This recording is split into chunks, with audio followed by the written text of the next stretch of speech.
Ladies and gentlemen, ladies and gentlemen, it is time to begin your favorite segment of the week. It's Sunday evening. The conditions are perfect. We are about to commence with another episode of Roll Discussion with Agent Smith, where we will continue with more Pacific Theater after doing some viewer question and answer. Without any further ado, I bring you our dear friend and knowledgeable individual. It is Agent Smith. Hello? Hey, dude. Hey, how are you? Solid. Oh, good. Yeah, the stream has been in an uproar, but it's fine.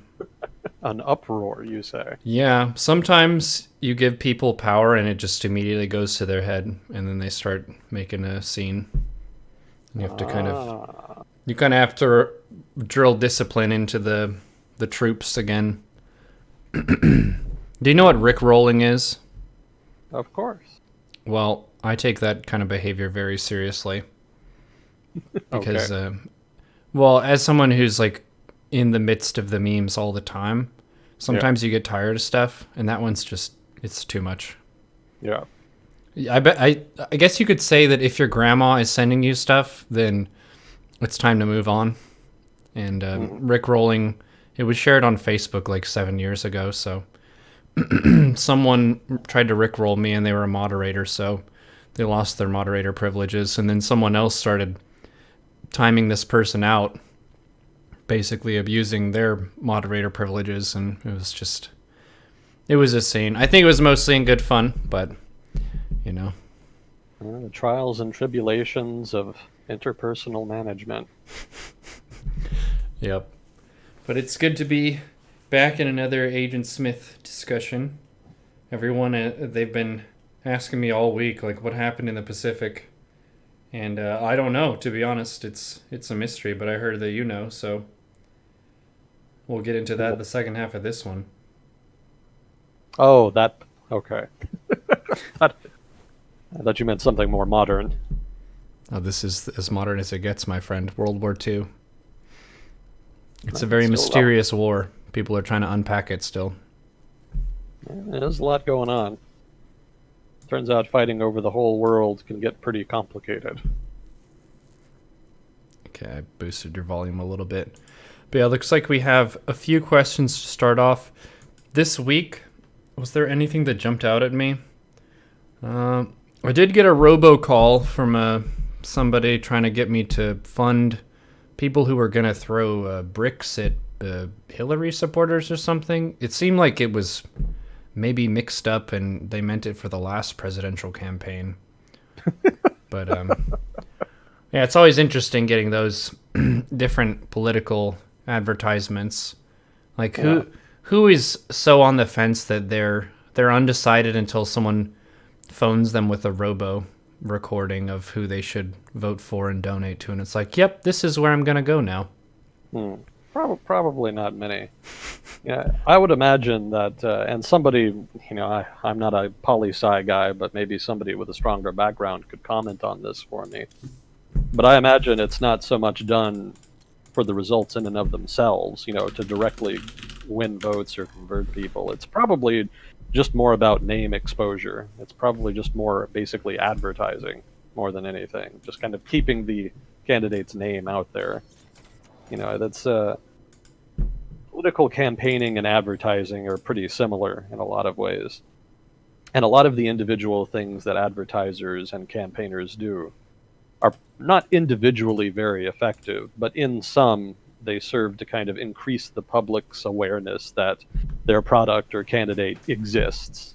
And that has value in and of itself. That's why companies spend money on online ads, the little banner ads that nobody clicks on. And, because nobody clicks on them, they're not very effective in and of themselves. But it's meant, one, just to keep the product in the public imagination, and two, there's enough people that do click on them and maybe then go on to buy something to kind of justify the cost. That's also why they're so cheap.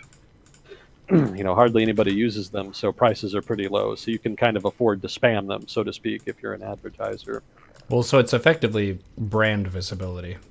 Yeah, that's a better phrase. because Yeah. you're kind of trying to keep it in the voters' minds, even if they're not going to act on it immediately. It just kind of moves it more to the forefront of what is bouncing around in their heads at the time. Hmm. Yeah, that's one of the things that Kukio and I had talked about at great length is the sort of sanctity. I don't know if it's the right word, but everyone has their own memory resource on a given day at a given moment. And a lot of times, an advertiser is putting something into that person's thinking space that they may really not be interested in. And we kind of take it as a very normal thing to be advertised to, rather than to kind of try to find the balance of, are there spaces where we should not be pushing advertisements even if we can? And as a broadcaster, I have kind of a direct decision on that of whether or not I choose to manually roll ads to my viewers. And I don't, and that's kind of my personal choice. It means that I get less revenue. I would basically get a few cents for every viewer who was watching during that advertisement that was pushed. But is it worth the time? Versus, am I okay with having less revenue month to month, but not having that as a part of my product? That's how I've chosen to do things. That's not a bad trade-off. Yeah. Yeah, that's something that's going to become more relevant, as more of life, so to speak, kind of happens online. Used to be that real life, so to speak, was real life, and then the internet was a sideshow. But now the internet is becoming more important as sort of the center of day-to-day life, and the more that happens, the more debate there'll probably be in that vein, about advertising and where it can be and what the limits should be. Because online, there's a lot more opportunities for advertising than in real life. In the physical world, there's only so much space. There's only so much stuff that you can plaster a logo on. But online, you know, there's a lot more opportunities to Have do you so. seen the movie Ready Player One? No, I have not. Well, basically, what the main villain guy is trying to do is jam pack as much advertisement in the gamer's visual field as physically possible. It's something like 90% of their visual field's advertisements. And Okay. it's like done kind of tongue in cheek in this movie, but it does speak to a sort of more broad philosophical question of how much is reasonable to be advertising to people and how much is too much. This example is obviously way too much, but in the more general sense, it's not a really clear distinction. People have different opinions on it. Obviously, advertisers usually feel like it should be more than it is, and on the consumer side, it really depends on how relevant the advertisement is. So this is kind of off topic with like politics, and we're just kind of talking about some general stuff, but targeted ads where they understand what kind of consumer you are and they're marketing to your demographic are going to be way more effective than just general ads. Like it can be split by generations. So you market to elderly people differently than you market to people in their 20s, stuff like that. People who are into gaming or say anime or something, you market to them differently than people who are into conventional sports. And the weird thing is that it's tracked based on stuff like your search history and what different websites are gathering about your behavior, which is kind of questionable in and of itself. It's like, do I want to be monitored in this way? Is it worth it to me? Kukio would have a lot to say about all this stuff, and we've talked about this a lot. But yeah, advertising in the current era is a pretty big point of discussion.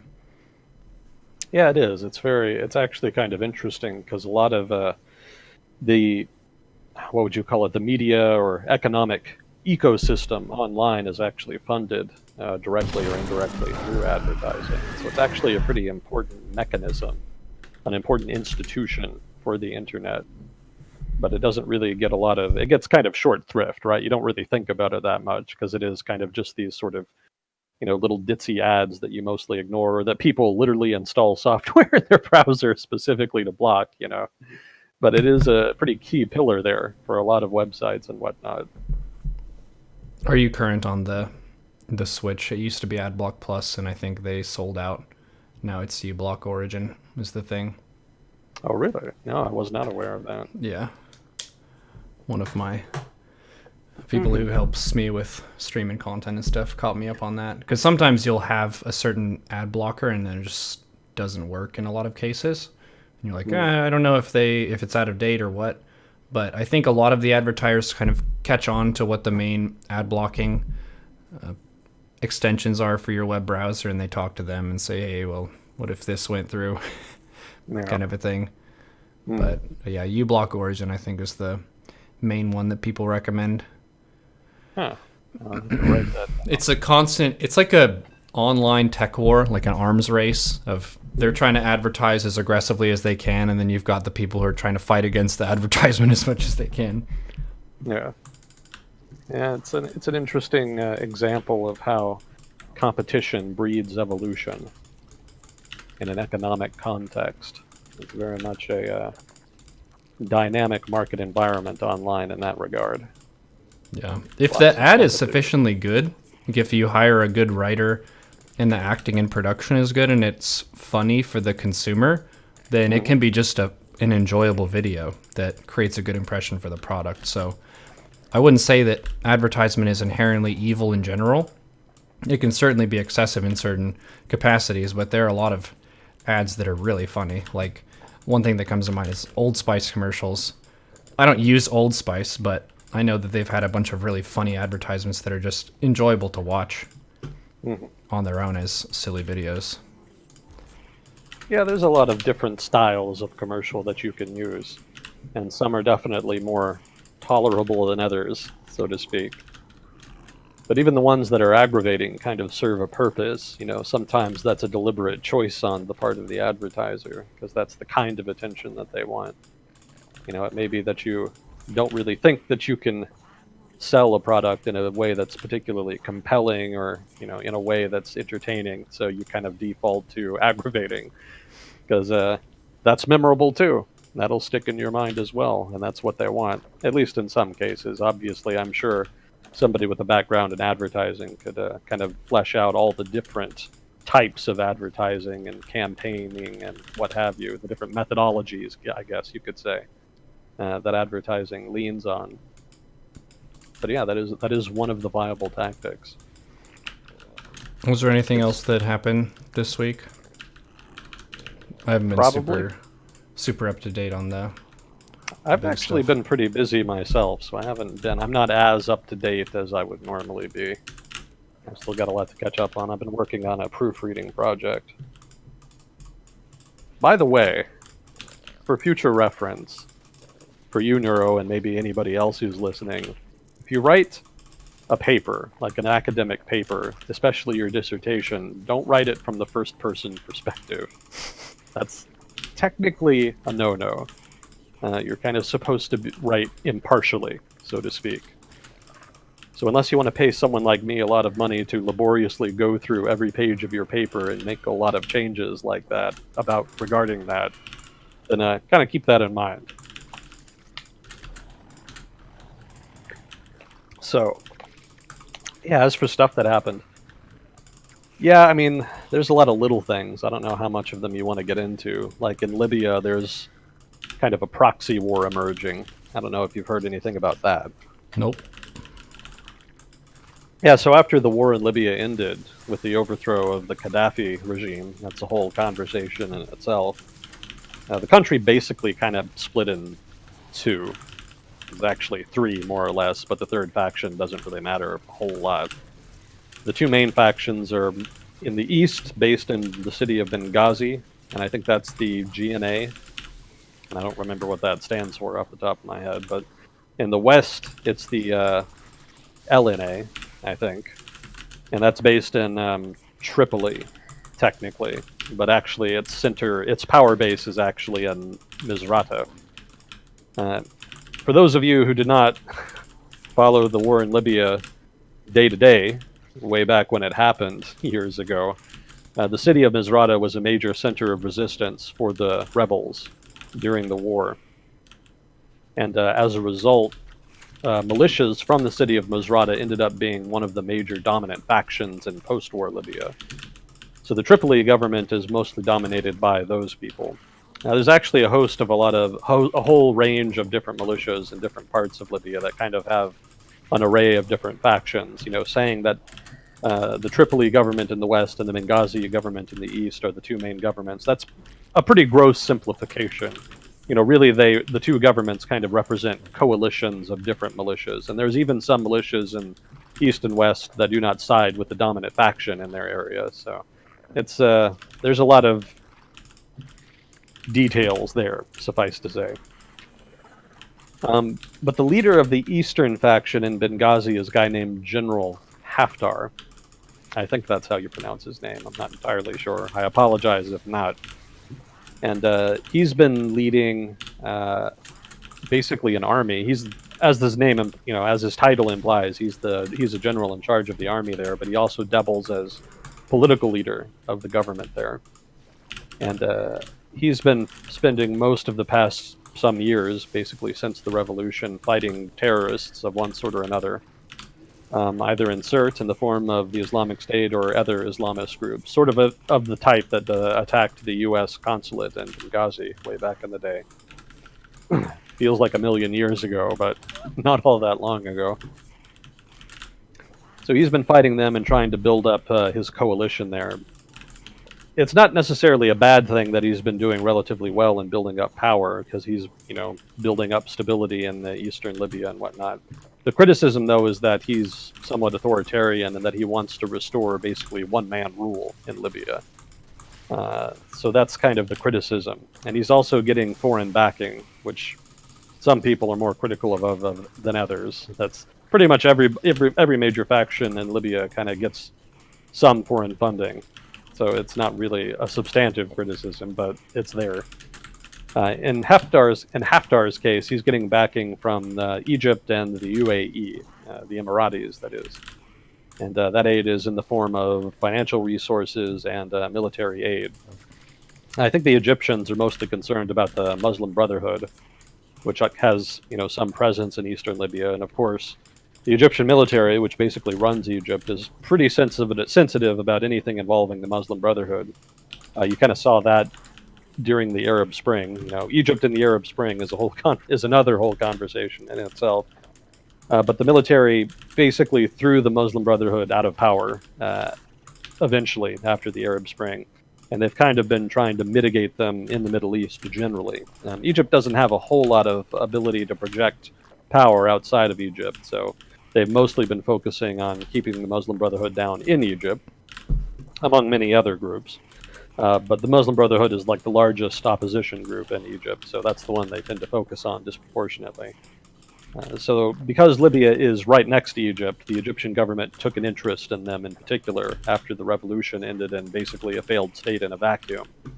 So they propped up General Haftar as basically their guy in Libya in order to get him to basically keep the Muslim Brotherhood and certainly radical Islamist jihadists from getting any kind of ground or taking power or anything like that in a way that could threaten Egyptian interests in the region, if not Egypt itself. The Emiratis, in contrast, I'm not entirely sure just what their interest is in Libya. I suspect it might just be Qatar, or Qatar. I always trip on the pronunciation of that. Technically, both of those are correct, depending on if you want if you want the local pronunciation or the Americanization. Okay. Thank you. I think we discussed it before. Qatar is correct for the region. Qatar is how you say it in the USA. Okay, I'll go with Qatar then. That's the one I'm more familiar with. I always forget, though. It always slips my mind. So, I apologize to the people who try to correct me. I don't always remember very well. But the Qataris are supporting the Western government. And that's just a part of their generally ambitious foreign policy that they've had for a number of years. In general, Qatar's foreign policy tends to actually support specifically the Muslim Brotherhood, but in general also tries to push for more democratization in the Middle East. Whether that's because they want more Islamist governance in the region, or if they just want democratization, debatable. I'm not familiar enough with Qatari foreign policy to know that, but that's something that they do by financing opposition groups, the Muslim Brotherhood, and by giving them a media outlet in Al Jazeera, specifically the Arabic version of Al Jazeera. So they're in Libya propping up the Tripoli government, and it may be just that the Emiratis see them as a rival, basically, for influence in the region, and so propped up the Eastern government as a counterweight. So that's what I meant when I said at the beginning that there's a proxy war brewing in Libya. It could be that fighting in Libya turns into a war between Qatari and Emirati proxies. And, well, I guess I should specify, that's been true for a while, but recently, over the past week, the fighting has intensified as General Haftar has launched an offensive specifically designed to take the city of Tripoli in the west, which of course is a very bold move. Up till now, he's mostly been in the east of the country, and over the past month, he's been fiddling around in the south of the country, taking territory. But now it seems he's going for the full country. He seems to be trying to take over the whole thing. So we'll see how that goes. I don't think that the Western government is going to give up without a fight, and it may be that they get support from military support from Qatar in the form of air support, if not also advisors, financial aid, military aid, etc. So that could blow up into a larger conflict. I don't think it'll be a regional conflict, but it could be more than just factions in Libya fighting. It could encompass different competing rivals in the region, competing with each other indirectly through Libya. So that's something to keep an eye on. It's not really clear where it'll go or what'll happen at this point. It doesn't look like Haftar is half-assing it. He seems to be really pushing pretty hard. It seems to be a pretty concerted effort to take Tripoli and possibly later Misrata. That's not clear yet. But it certainly caught the international community off guard. There have been ongoing efforts for years to try to organize a unified government, and there had been negotiations planned, and elections, I think, as well planned for this month. And it looks like those are not likely to go anywhere. So foreign backers of the officially recognized government of Libya, which nominally is supposed to include both factions in East and West, are kind of at a loss now as to what exactly to do, unless you're France anyway. The French government has actually kind of been buddy-buddy with Haftar for a while, unlike certain other countries in the region. The U.S. and Britain tend to support more the Western government, or at least the internationally recognized government, which is more or less the same thing. Italy, I think, is kind of playing footsie with whoever is in control of the oil interests, since that was their principal economic interest before the revolution ousted Gaddafi. But France has been taking a more realpolitik approach to relations with Libya, and they've kind of been propping up Haftar as kind of their guy. They haven't been interfering, I think, as much as the Egyptians or the Emiratis, but their diplomacy in Libya kind of reflects that subtle preference for Haftar. So it may be then that there's not a unified international response because there's different interests, or a lack of interest, more likely. So it may be that Haftar kind of has his way, and that the conflict is decided by action on the ground and by whatever limited support by the few actors that are interested in Libya provide to their respective clients in the country. So some excitement there. That's something. Still early going, though, like I said. We'll see what happens. Yeah, to be continued. Yeah, there's been a whole lot of elections as well, and I actually had like a little election review thing here set up, but I don't know how much.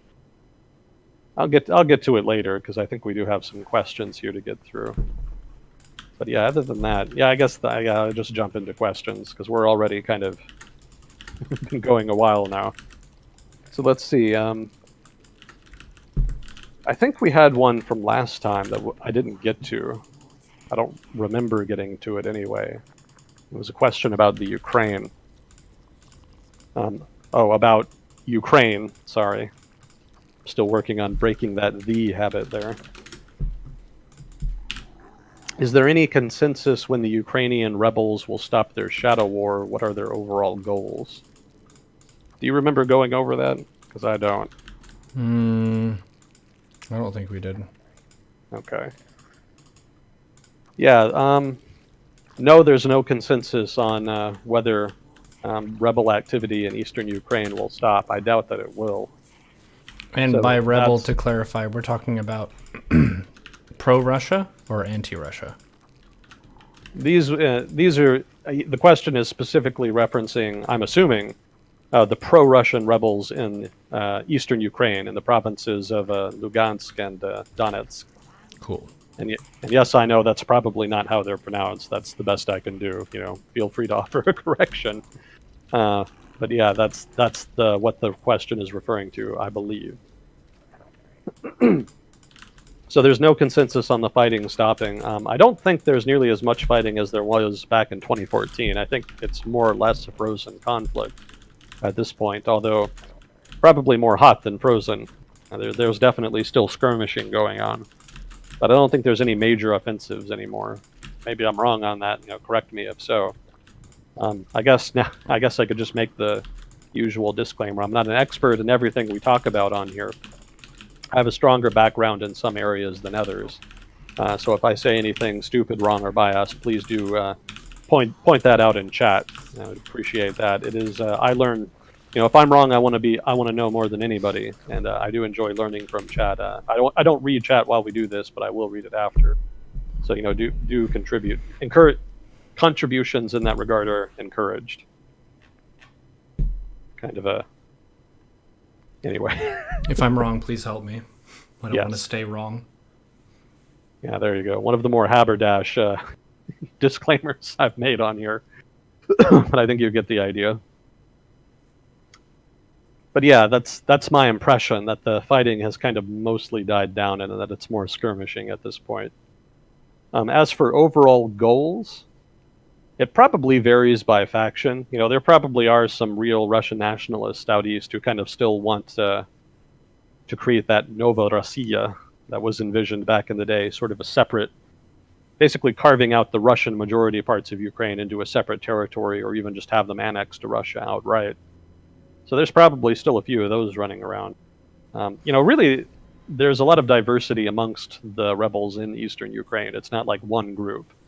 It's not like they're just all really concerned about, ostensible fascism in the rest of Ukraine, and they want to separate for that reason. There's actually a plethora of different goals and groups seeking different objectives in eastern Ukraine. Some of them are actually very religious. I think one of them is the Orthodox Russian Army, something to that effect. Obviously they're going to be very conservative. But then there's also far left groups, that fight, anti-fascist groups, ultranationalist groups. So, it's not like the rebels are all leftist or rightist. It's kind of a hodgepodge of just different Russian groups of one sort or another fighting against the Ukrainian government. So they have different goals in that regard. I think a lot of that was cleaned up a few years ago, though, because obviously the Russian government supported the rebels, and I think the Russian government kind of envisioned them being more successful than they were, and I think that's part of the reason the Russian military ended up intervening directly.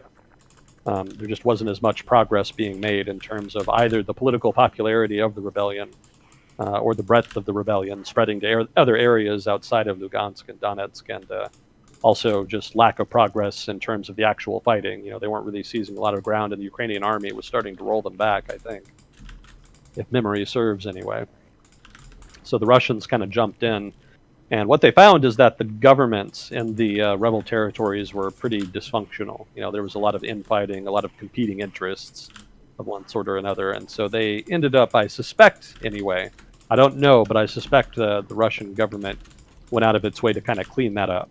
They basically cleaned out a lot of the more disruptive, less organized factions, and basically installed some of the either better organized or at least more loyal to Russia leaders into leadership positions.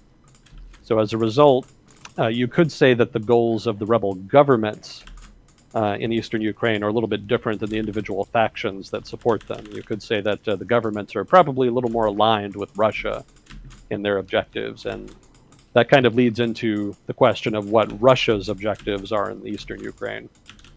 And maybe counterintuitively, I don't think they ever really wanted to annex Ukrainian territory, other than Crimea. Obviously, they wanted Crimea. But I don't think they were that gung-ho about eastern Ukraine. And I think part of the reason for that is that by having this territorial dispute with breakaway republics in eastern Ukraine, it makes it much less likely that Ukraine will end up joining NATO. European Union more feasible. I mean, if Cyprus can join, then anybody can pretty much, at least as far as territorial disputes. But NATO has very specific rules that pretty much prevent countries that have those kinds of territorial problems from joining, because NATO countries don't want to be in a position where they get dragged into a war because of some boundary dispute or territorial dispute or separatist civil war or anything like that. So that's kind of Russia's ace in the hole in the Ukraine. They kind of did something similar with Georgia back in 2008 when they intervened to prop up the separatist statelets in Abkhazia and South Ossetia. That's kind of there. Because Georgia doesn't want to give those territories up, they still claim them. So that's a territorial dispute, and that's a major block to any kind of accession into NATO for Georgia. So similarly, Ukraine will probably find it very difficult to join NATO so long as it's still trying to get back that territory in Lugansk and Donetsk. I don't know that that's a really great strategy for Russia, though, because I don't think Ukraine was ever really likely to join NATO in any case. There's still a significant population of ethnic Russians in Ukraine that are very critical of NATO. A lot of, not all of them actually support the war or the separatist republics. It's quite possible to be skeptical of NATO and be skeptical of separatists. But I think the better strategy for Russia would have been just leaning on that anti-NATO sentiment and manipulating Ukrainian politics, which are, of course, notoriously corrupt and easily influenced. I think that approach would have served their cause much better. It would have been much easier to keep Ukraine out of NATO that way and to maintain a strategic relationship that way, rather than going through using the more overt, military solution, which is what they kind of did. That's speculation on my part. I can't really say for sure just what Russia's objectives were in eastern Ukraine, but that's kind of my perception of what they were trying to do. So I suspect then that in so much as Russia wants to use eastern Ukraine's rebels as basically a political tool to influence Ukraine's foreign relations with the European Union and NATO, as well as to influence internal politics in Ukraine, since obviously the war is a major political issue there. I suspect in so much as those are Russia's objectives, they are also the objectives of the breakaway republic governments in eastern Ukraine.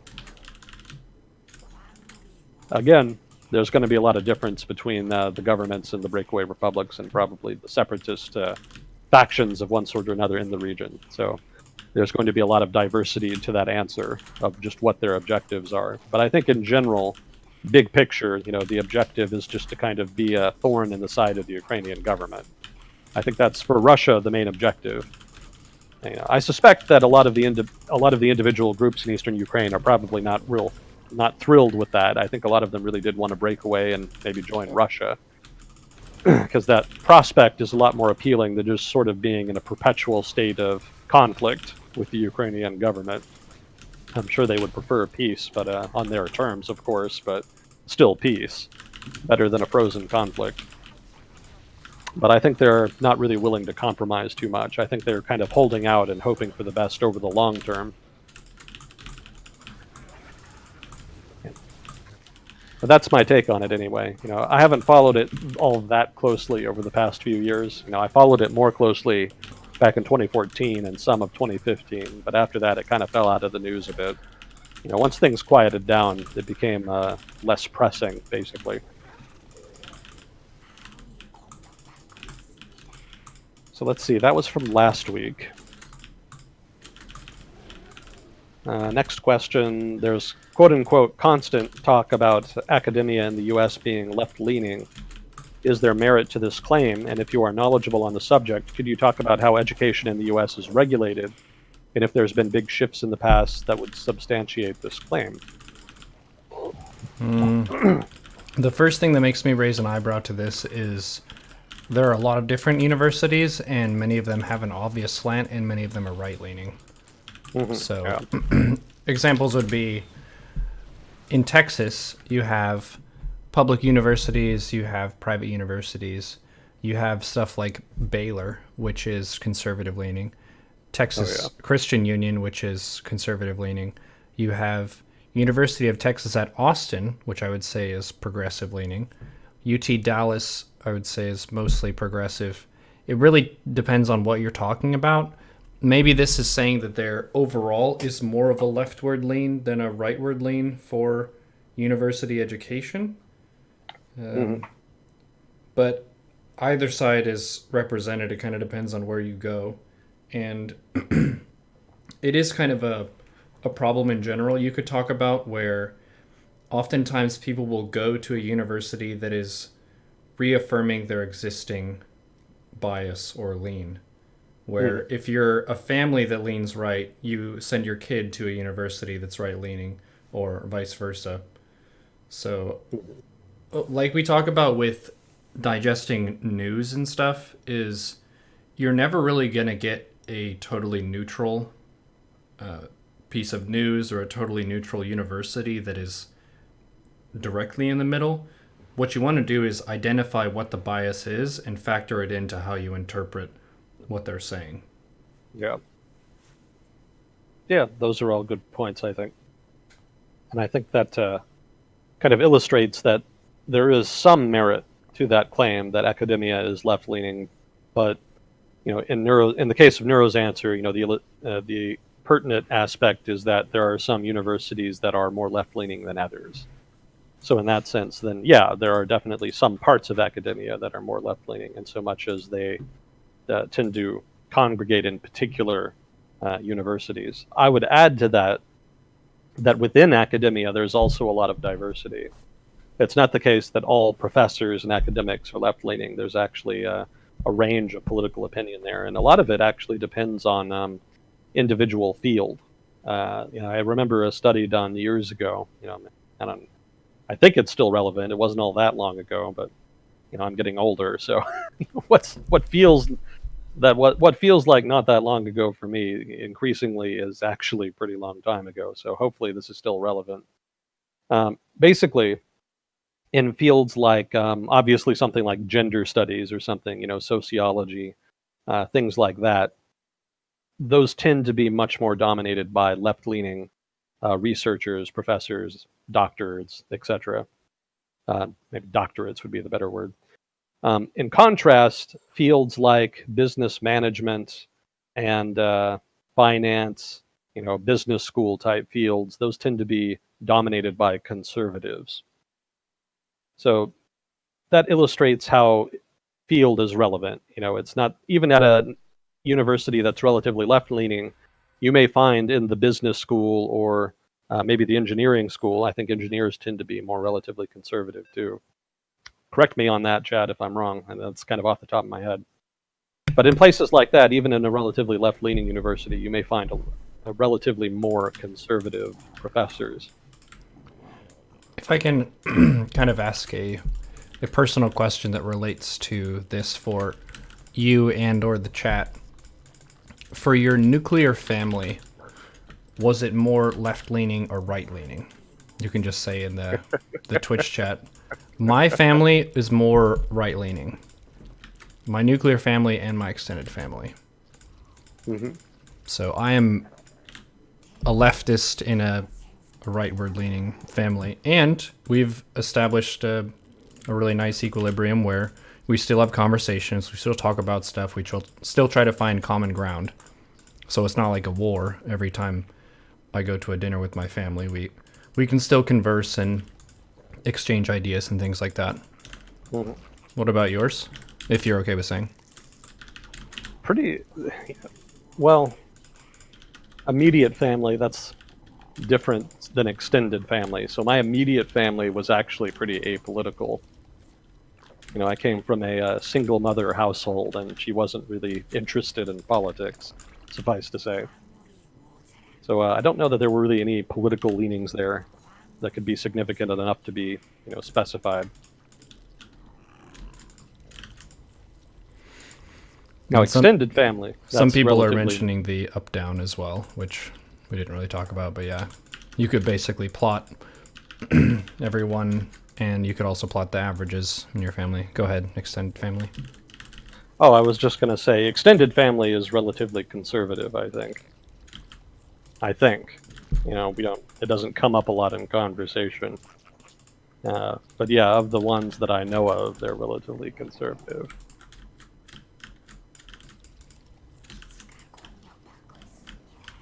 But yeah, that's. I think that's a quick outline of political bias in academia. It really depends on the university, and even within the university, it depends on individual field of study. So then the next part of the question was, have there been any regulations on education regarding education that may have had something to do with political bias, that may have changed political bias in universities? I don't think so. I don't think there's any legal changes specifically that kind of pushed, universities in any particular place towards any particular direction. Uh, I think biases are just kind of inherent within given fields and universities. If you're a private liberal arts college in Oregon, probably going to be pretty lefty. That's probably a pretty safe assumption. A lot of the examples that are cited of bias in academia involving ostensible violations of free speech and and environments antithetical to free speech, etc. A lot of those examples actually are on, at least from those I've seen, have generally been private liberal arts colleges, which are not really representative, I think, of most colleges in the U.S. Those are pretty special cases, and really they've always leaned more to the political left. I mean, it's kind of in the name, liberal arts college, in a sense. But like the examples Neuro pointed out, Baylor, TCU, etc. Those are obviously going to have an institutional bias in the other direction towards conservatism. So those are sort of inbuilt, depending on geography and the objectives of the people who founded the university.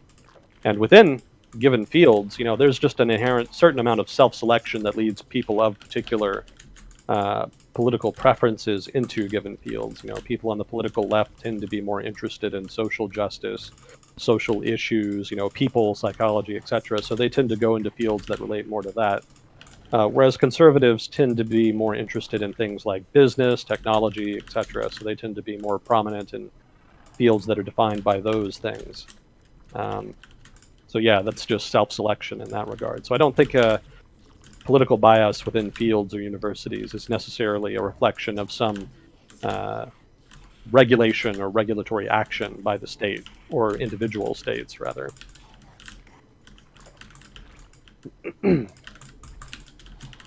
One of I the would fun add here. things Oh, go ahead. is some people, they're trying to guess at what your alignment is, and we've talked about this enough, but one of the refreshing things about you as a person, if I can kind of brag about you for a little bit, is you really value the neutrality of being able to just focus on facts and not really focus on the sports team aspect of which side are you cheering for, because I need to know if you're my friend or my enemy. You're just a guy who's trying to talk about what's happening. And a lot of times you get your message muddied if you tell people what team you're batting for, so to speak. Yeah. Yeah, people get hung up on that. Once they hear what a given speaker or person's perspective is, they tend to kind of judge everything they say based on that, rather than listening to the substance of an argument. And personally, I generally don't broadcast my own views just because I don't think my own views are really that relevant. I don't think anybody really cares about them that much. And given my own lack of experience and professional background, it would be pretty easy to defeat a lot of my opinions, such as they are. All you'd have to do is say, well, if you actually had more experience, or if you'd done this or that, then you would think different. And that's an impossible counterfactual that I can't really argue against. So I generally just stick to the things that I can argue, which are the things that are based more on what I've read or what I know, or the few things I have directly experienced. So yeah, that's the quick explanation for why I try to do that, as well as just personal preference. I like doing that in the first place. It's just I think healthier in general to kind of approach politics like that. The sports team approach is going to wear on you after a while. It's really fun for some people, though. I don't doubt it. I don't doubt it. It seems to be quite a bit of evidence to that effect. I don't even. Ever since I really got involved in the sports team of of politics, I don't have to watch sports anymore. I've been sports free for 5 years ever since watching these news programs. Mm. Well, plenty of options in that regard for those so inclined. Let's see. So I think we covered that. Yeah, I think we pretty well covered. If I ever don't answer a question to your satisfaction, please feel free to ask it again, and I'll be happy to return to it. Or if I misinterpret the question or misread it, again, feel free to point out what I'm missing, and I'll try to hit back on it again. So let's see. Next question was, what is your viewpoint of Citizens United? Is it a problem or not? If it is, what can be done to prevent it from reoccurring? If not, why is it beneficial? We've talked about this before. I don't think we've talked about Citizens United specifically. I think we certainly have talked about lobbying, which is the relevant subject. Yeah, it was cited in the conversations about lobbying. Yeah. Basically, Citizens United. Well, for one, whether or not it's problematic or not is partly subjective, because it kind of depends on how much spending in politics that an individual is comfortable with. So that itself is kind of a subjective read. I think overall, the idea of corporate entities or political action committees or what have you spending a lot of money on politics is not inherently bad. It can be, but I'm not really. I personally am not convinced that spending more money is equivalent to having more votes. There does seem to be some evidence to kind of counter that. So I'm not entirely sold on that. I could be sold on it with more evidence. Maybe I just haven't read enough on the subject. I readily admit that. Again, I'm not a poli-sci guy, so that's quite possible. But in general, yeah, lobbying is not really about money so much as it is about access. And access and information is a lot more important to lobbying and lobbyists than just raw dollars. Campaign contributions do help. Obviously political parties do like that. But they don't really have to trade laws and regulations to get those things.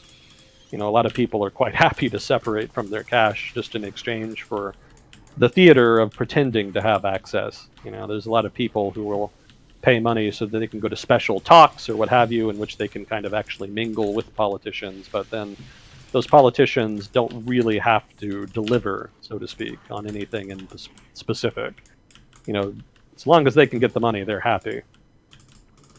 And so that can create some moral hazard problems then if you're a campaign contributor.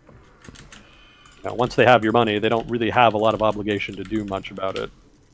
But generally, that's not what people talk about when they talk about lobbying. Generally, they're talking about institutional lobbyists, like for industries and whatnot that are, I guess what you would call special interest groups. Lobbying from them is more what people have in mind.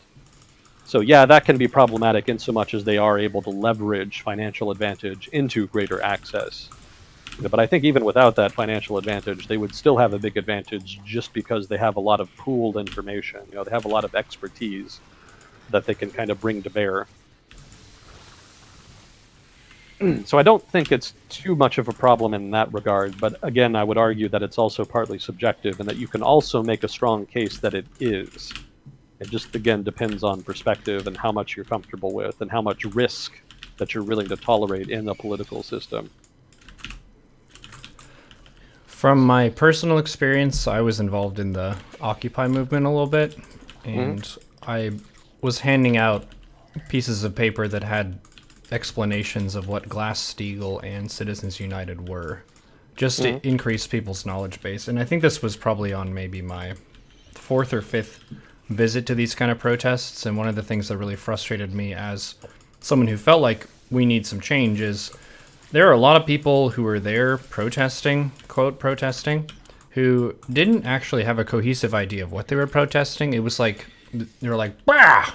But that was pretty much the extent of their logic of what was going on and what they felt should be different. Like, they had the emotion, but they didn't really have the direction and the ability to explain why they were there and what they wanted changed in a very real and kind of,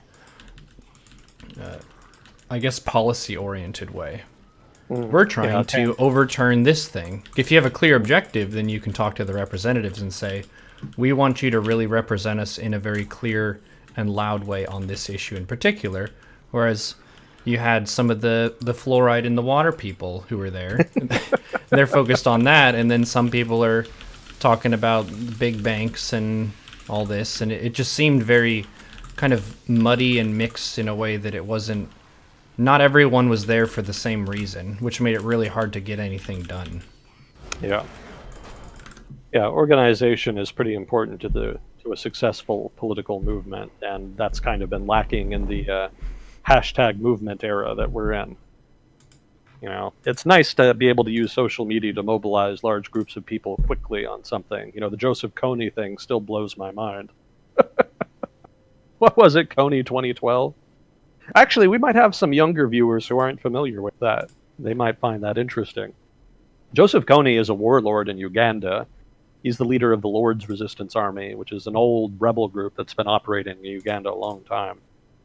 And, it is what it is. Most people in the West are not really that interested in Africa and the things that happen there. So the LRA didn't really get a lot of attention until somebody, I don't remember his name, but he was some activist, just kind of started some viral campaign to raise awareness about Kony and the fact that he was using child soldiers and committing atrocities and et cetera, et cetera.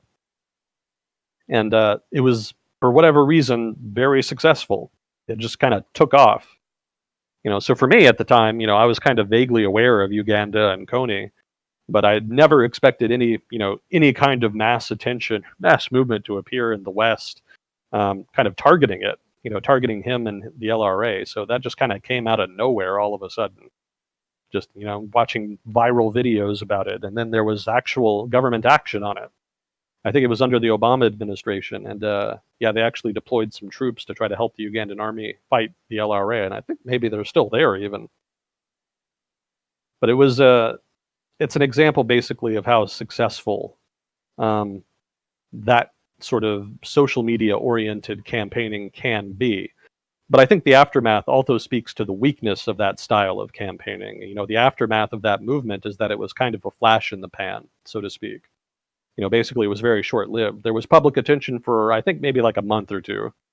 And the government did something, and then people's attention kind of went elsewhere, and then momentum fell off. And I think the guy who led the campaign and turned out to be crazy. There was some video of him naked in the street screaming high on drugs or something like that. It was a very strange story, suffice to say. But after that, his specific organization was somewhat discredited. And the whole thing just kind of illustrated that you can mobilize people quickly and maybe get some change, but then if you don't really have direction or real organization, something beyond the social media campaign, you're probably not going to make tangible long-term progress. And that's what I kind of saw in the Occupy movement. There was a lot of fire and fury, but not a lot of real strategizing, organization, etc. That's what they were really lacking. And so they were not able to really leverage the activism and political support that they had into real political gains.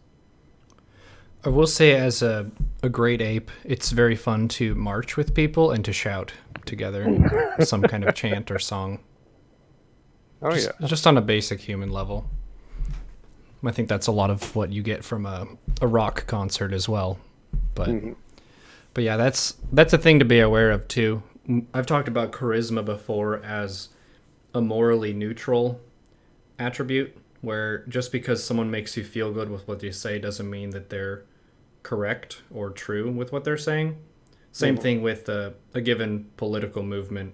A lot of times you have very charismatic leaders and you can kind of get whipped up into a frenzy with the crowd or the mob, but you need to also kind of have a sense of why you're there and what the plan is, and try to maintain composure with things, because you can kind of get lost in the fervor sometimes. Yeah, group dynamics are powerful dynamics. Those are very successful when used properly to stimulate and motivate a movement, and supporters in particular. Plenty of examples in history of that. But here specifically, so I talked about Citizens United. The next part of the question is, what can be done to prevent it from reoccurring? I mean, that's just a legal question. You would just have to pass laws trying to kind of, maybe even a constitutional amendment, just specifically defining. In this case, if you're trying to change, then you're probably looking to curtail lobbyist spending. So that's more something on the political left. If that's what you're looking to do, you would probably have to pass either a law at least or a constitutional amendment, since the Supreme Court kind of defined campaign contributions in terms of free speech. So you would have to define very specifically in that case what kinds of free speech, in so much as that's free speech, are allowed and not allowed with regard to campaign contributions, or very specifically define campaign contributions as not being free speech and as being something separate, its own category that gets special treatment. Obviously, all of that is very difficult, but that just kind of speaks to the level of polarization in the U.S. over the subject. So then, if I don't think Citizens United is a problem, why is it beneficial? I would not argue that it's beneficial. I don't think that. Let me rephrase that. I don't think that the Supreme Court shooting down Citizens United is beneficial. I'm just skeptical that it's particularly harmful.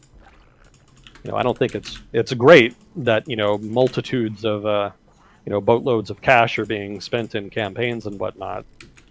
But I don't know that it's necessarily all that deleterious either in the grand scheme of things. It probably would be better if there was more of an even playing field in terms of how different groups could use media to push their message. But what constitutes an even playing field or fairness between groups, that's kind of fuzzy. That's inherently ambiguous. And if you tried to implement such a system, you would run into a lot of political debates, arguments. I mean, it would just get hung up in the usual partisan rigmarole, most likely. That's part of the attraction of having a relatively open system. There are definitely disadvantages, but on the other hand, you don't have to worry about constant political battles over where the boundaries are of whatever space is demarcated for campaigning and campaign contributions. So give and take trade-offs, as usual with any policy, basically. Where you fall on the spectrum of preferences is a function of your own political preferences, and people can kind of figure that out on their own. Well, they have to figure that out on their own. I can't tell them what to believe. It's just it's down to personal preference, basically. On a personal level, I find it kind of gross, the idea that the person with more money has an advantage. Like you were saying, you don't think that it gives as much of an advantage as people think. But I know we tend to romanticize founding fathers and stuff, but from what I understood about it, it was basically trying to have the idea of different American citizens who could be a steward of representing the people for a period of time, rather than career politicians who dominate that space, which kind of feels like what Citizens United favors. It favors people who are more entrenched in the system rather than people who are more kind of standard American citizens who are going to take their turn to try to do the right thing and vote for the right policy. It's a very idealistic thing, so it's never going to happen perfectly, but that's kind of the spirit of how I view that kind of situation. Yeah, I gotcha. Yeah, there's nothing wrong with that. I would not dispute that. Yeah, I mean, in any kind of system, you're going to have major institutional actors, either in government or in the economy, or even social institutions like organized religion or special interest groups, what have you, that are going to inherently just have a larger voice than other actors in society, especially in a very large country like the United States. So there's only so much you can kind of do to mitigate that without making significant changes that are almost inherently going to be very controversial. So that's just difficult. But that doesn't mean those things aren't worth doing. It just comes down to, again, trade-offs, how you want to do it. what you're willing to what you're willing to give up to get it, and what the ultimate objective is. So let's see. I think we pretty well covered that. If not, feel free to ask again. Some of the questions, to clarify, could be chased for hours and it would be valid, Yeah. but we want to try to give people equal chance to be a part of the discussion. Yeah. Let's see. So the next question was, could you explain the situation between Israel and Palestine? I saw this one go through and I was like, all right, how far back in history do you want to go? Yeah. For those who are not aware, this is one of the most common questions that comes up. It used to be crypto questions, but Bitcoin fell off quite a bit, so those come up less frequently than they used to. Yeah, crypto questions, and I think Romania we've been getting more of lately. But that might be just like one guy, I'm not sure. But yeah, we've definitely gotten Israel-Palestine questions off and on. And generally they're almost always the same, just sort of, what's happening there? Well, how much time do you have? It's, as Neuro implied, it's a pretty deep well of historical grievances that you can kind of explore there. I've answered this before in more detail, and I would kind of refer to that. I guess I don't really expect anybody to pick through all 50 VODs to try to find the one where I happen to do it. But that is floating out on the internet somewhere. Do your Israel-Palestine in 10 minutes or less, and then whenever we get one of these, we can do a chat command where it just links to that video. There you go. It's one of the main strategies that I use for preserving my own sanity for a question that I'll get over and over again. It's like, all right, I'm just going to make one video so I can answer this question and be done with it, and we can just link to that answer. There you go. That's a good idea. Yeah, let me see, though. It's not something I've been reading up on recently. I'm a little concerned I might miss some detail. Well, I'm going to miss details anyway, since I don't have a strong background in it. But yeah, I'll take a crack at it. Let's see. So the Israel-Palestine conflict has its origins, you could say, well, I'll argue here that it has its origins back in the very late 19th century, when the Zionist movement really took off. If you're not familiar with the Zionist movement, that was basically a movement of Jews in Europe to try to recreate Israel in the Middle East, specifically out of the territory at which it had originally been occupied in Palestine, in the territory that was then known as Palestine.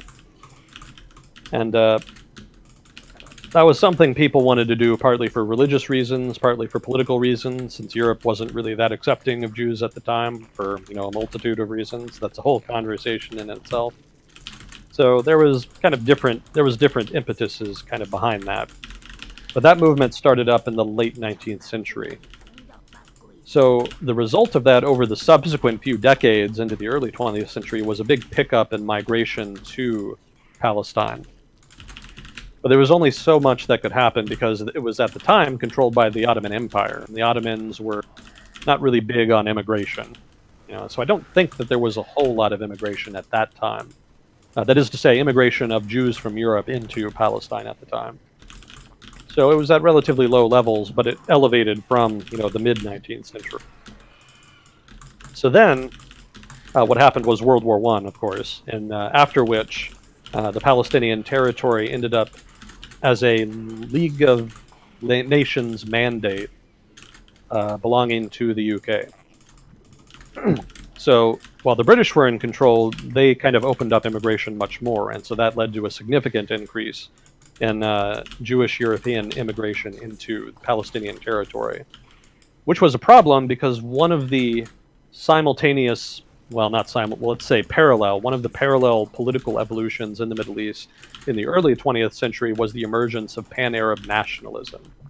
And this was basically an ethnic Arab nationalism that envisioned a single ethnic Arab state being created out of Middle Eastern territories with majority Arab populations.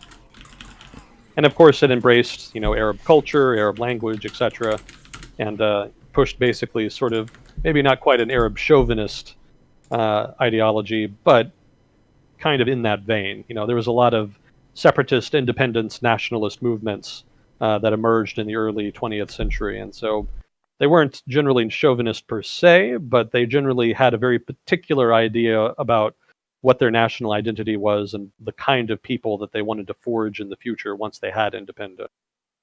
So that kind of strong-armed ethnic Arab nationalism emerged in Palestine in the early 20th century as well, and they did not really appreciate, as you can imagine, immigrants, specifically Jewish European immigrants. So that led to an ideological clash between European Zionism and pan-Arab nationalism in the territory that resulted in violence in the 1920s and 1930s. As Zionists who wanted to, again, create an independent Jewish state started coming under attack from the pan-Arab nationalists who were fighting for Arab independence. Specifically at the time, they were fighting for the British. They were trying to get the British to stop immigration. And they partly did that by committing acts of political violence against Jews in Palestine. The Jews in Palestine, in turn, retaliated, which created a tit-for-tat communal violence in the territory. The more things change, the more they stay the same, I guess you could say in that regard. But that's sort of that violence in the 1920s and 30s was sort of the progenitor for the current violence. You know, the current tensions between Jews and Arabs in Palestine and Israel, since Israel was the territory that is now Israel was at that time part of Palestine. The tensions between Jews and Arabs in Palestine / Israel kind of stemmed from that period of violence in which the two groups were competing for power, you know, competing for different visions of the future of Palestine. The British, for their part, didn't really want much to do with it. They were just kind of excited after World War I to get Jerusalem, since at that time Britain was a very Christian country, and then quickly realized that it was a pretty raw deal, since mostly what they got was not so much religious elevation, you know, it's the sanctity of having the holy city, more just intermittent ethnic violence of the sort that is commonly associated with the Middle East. And the British, in turn, were targeted themselves at various times by different groups, by acts of terrorism, including actually by the Zionists themselves, somewhat ironically, given later history. And so the British plan was basically just to kind of try to keep the violence down. And they eventually did cut immigration from Europe in order to try to stave off that tension. But ultimately, that mostly just served to upset the Zionists in Palestine, so that didn't really help a whole lot. So it kind of seemed like an unsolvable problem, you know, basically, which I'm sure will not shock anybody. That led directly into World War II, in which the violence kind of tampered down a bit because the British instituted not draconian controls, but controls on media, basically, you know, emergency wartime controls of one sort or another. So I think that the violence kind of tampered down a bit, if I'm remembering correctly. Again, if I'm getting any of this wrong, chat, please do correct me. So things kind of tampered down for a while, but then after the war was over, the British were not in great shape financially, economically, you know, politically even, really. And so they were looking basically to dump territories like the former League of like the former League of Nations mandate territories, you know, and Palestine in particular had mostly just been a source of, you know, bloodshed and, you know, cost that the British were not in the least bit interested in continuing. So their plan was to just give independence. But then there emerged the question of what to do about the Zionists, specifically the Jewish population in Palestine. Do we just give Palestinian independence and let the Arabs rather and the Jews kind of sort out the differences among themselves, or do we partition the country and have one part of the country be an Arab Palestine and then the other part be a Jewish Palestine? So there was a big argument about that. The British didn't really care much by that point. So the decision kind of fell to the United States to a degree. The UN Security Council basically had to pass it, I think, unanimously. I believe that was the case. Again, please correct me if I'm wrong. So the U.S. kind of had to make the judgment call. And ultimately, it decided to vote for partition. In other words, voting for the creation of what would become Israel. And there was a lot of debate about it. You know, on the one hand, voting against the proposition would have been good for relations with Arab states in the Middle East. And, you know, obviously Arab states make up most of the states in the Middle East, so that was inherently attractive given the budding Cold War after World War II. But at the same time, there was a lot of sympathy for Jews after the Holocaust in World War II. And there was also kind of a sense that somewhat ironically, given present context, there was a sense after World War II that people of different ethnic groups could not really live with each other, and that you kind of had to separate them. And that was one of the big policies implemented after World War II. It's one of the reasons countries in Europe today are relatively ethnically homogenous. Before World War II, there was actually a fair amount of intermixing, but well, maybe not intermixing per se, but there was a lot more diversity. Populations were much more mixed in Europe, especially Central and Eastern Europe. But after all of the ethnic conflicts that followed World War One, and given that ethnic conflict had been a part of the lead up to World War One and, of course, to World War II, there was a sense that they just had to kind of split people up. And it may be that contributed to a sense that maybe it would be best if maybe Jews did have their own state, since they're so mistreated in Europe. Maybe it would be better just to give them an out, basically, somewhere they could go where they could be safe. And it was also thought maybe, I don't know if they had this kind of vision foresight at the time, but it may be that they figured that if they voted for Israel, then maybe Israel would be an ally later. I'm a little skeptical, though, that that's what they were thinking of at the time, because I think they were more focused on trying to be friendly to the Arab states, since those were the more powerful ones. But that's the way it kind of panned out in the long run. And actually, some interesting trivia during Israel's War of Independence. This isn't a 10-minute answer, I know, but just kind of more meandering. During Israel's War for Independence, one of their sources of arms was actually Czechoslovakia, which of course was communist at the time, or at least in the communist camp, such as it was in the late 40s. And so they sent arms and support to the Israelis to kind of help them out. So it wasn't really the case that Israel was just a U.S. puppet from the start. The West was kind of a little bit cagey as to how much support they were actually going to give Israel, which kind of mirrored actually Arab support for the Palestinians at the time. In the war, pretty much every Arab state in the region declared war on Israel as soon as it became independent. And so one could be forgiven, especially if they were Palestinian, for thinking that maybe there was a huge set of Arab armies that were going to be sent to help them out to defeat the Israelis. Not so. In point of fact, most of the forces that were sent to fight in the war were just sort of token forces. Send a battalion here, a little bit there, but not really a whole lot that was substantive. And as a result, the Israelis were actually able to win the war and retain their independence. Everything about Israeli history for the first 50 years has been pretty dramatic. Certainly, and they got started with a bang in that case. So after that, there was a lot of enmity, basically, between the Arab states, not only, in the region, but in particular the Palestinians as well, obviously, because they saw partition basically as foreign powers, specifically European powers, carving up territory arbitrarily and against the will of the Arab populations there, which of course grates with pan-Arab nationalists. So the goal for Arab states in the region from the start was basically crush Israel. That it shouldn't exist, it's an abomination, let's just get rid of it.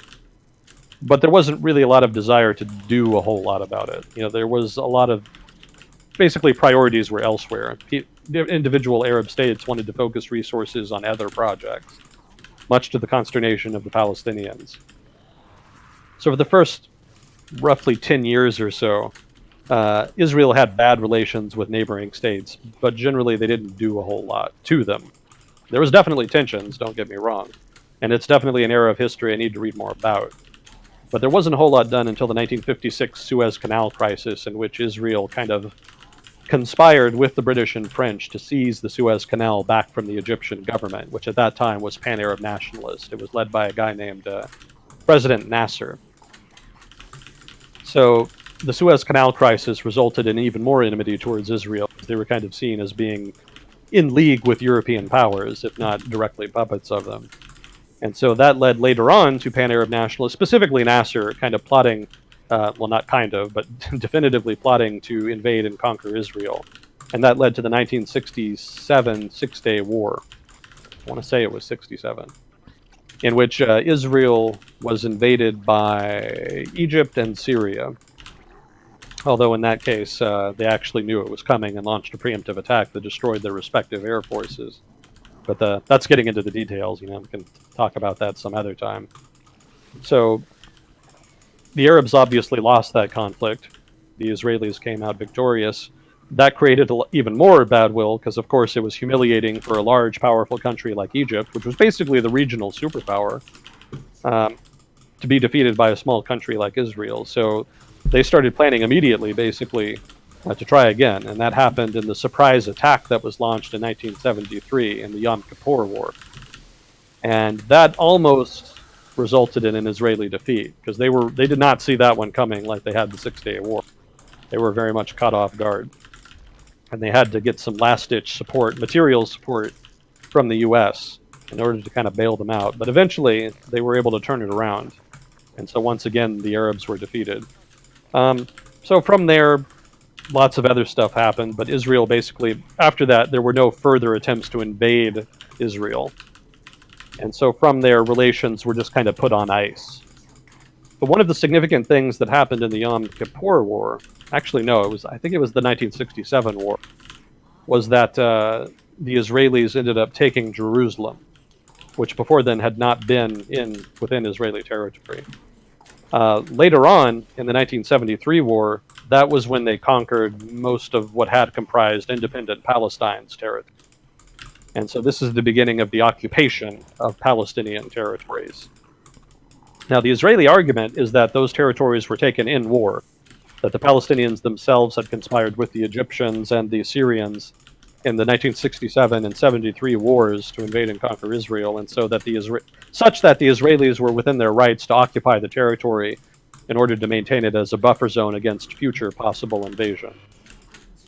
So that's the Israeli perspective. The Palestinian perspective is, of course, that they're being illegally occupied by a foreign country, and that their rights are being curbed by the occupation authorities.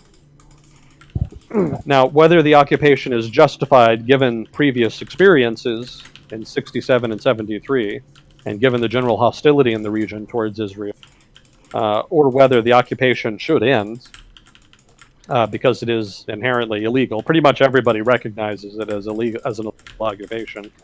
I think even technically the official U.S. position is that not that the occupation is illegal, but that settlement building is illegal. And that's kind of another important aspect. I guess I should comment on that too. You know, one of the things the Israelis started doing after they occupied Palestine is they started building settlements on the occupied territory. And in some cases, they were just military bases that were designed to be outposts that would be sort of the front line in a potential future war. But some of them were just purely, basically Jewish settlements, you know, meant to change the demographics of the region, to basically solidify the claim of Israel on the land. It's what you would call an attempt to change the facts on the ground. You know, if most of the population in the occupied territory becomes Jewish, then much less likely that Israel is going to have to give them up later. So whether or not that was whether or not settlements are a deliberate attempt by the Israeli state to change demographics such that they can basically just annex the territory, or if it's more of a political thing where the government just sort of allows settlements to happen in order to score political points with conservative Israelis. I don't know enough about Israeli politics to know the answer to that. So you're going to have to kind of research that yourself if that's what you're interested in. But settlements are a hugely sensitive issue because part of the argument against the occupation is not only that it's illegal, but that it's a fig leaf, basically, for an Israeli attempt to, over the long term, secretively seize the territory from the Palestinians themselves by changing the demographics and by slowly them pushing out of given territories and restricting their freedom of movement. So that's also an important element to be considered there. But basically, that's the gist of it. It comes down basically to Israeli concerns over their national security and Palestinian concerns over their rights and their future. And where you come down on that is very much subjective and very much dependent on your political preferences and your priorities and your risk preferences and, you know, any number of other factors. I'm not going to get into that. But basically, that's a short review of how the conflict has come about and evolved over time. And I'm sure I missed any number of important elements there. I'm sure, you know, angry chat commenters are picking up the slack on those. But yeah, you know, it's definitely something you could spend a lot of time researching. It's one of those historical topics that there's always more to. You know, there's always more to it that you can get into. But hopefully that is a satisfactory summary for those interested. That was considerably more than 10 minutes. Well, practice is part of the process. If you nail it at 25 minutes the first time, then the next attempt, 22 minutes. So, incremental improvements. Yep. So how are we doing on time then? We're good. I would say maybe another half hour of questions, and then we can hit Pacific Theater. Okay, that'll work. Unfortunately, I didn't have as much time this week to prep for the Pacific Theater, so I might not have quite as much detail, but I still have a lot to get through, so I don't think it'll be too much of a problem. So let's see. The next question: trace the origin of the Russia investigation. How did it start? Answering this question would require much more background knowledge on that than I have. Roughly, from what I understand, the investigation was started by, I believe, the FBI after the election during the Obama administration. So basically during the Obama administration's lame duck period. Now, the real question that I suspect you're asking is whether or not the investigation was politically motivated or frivolous.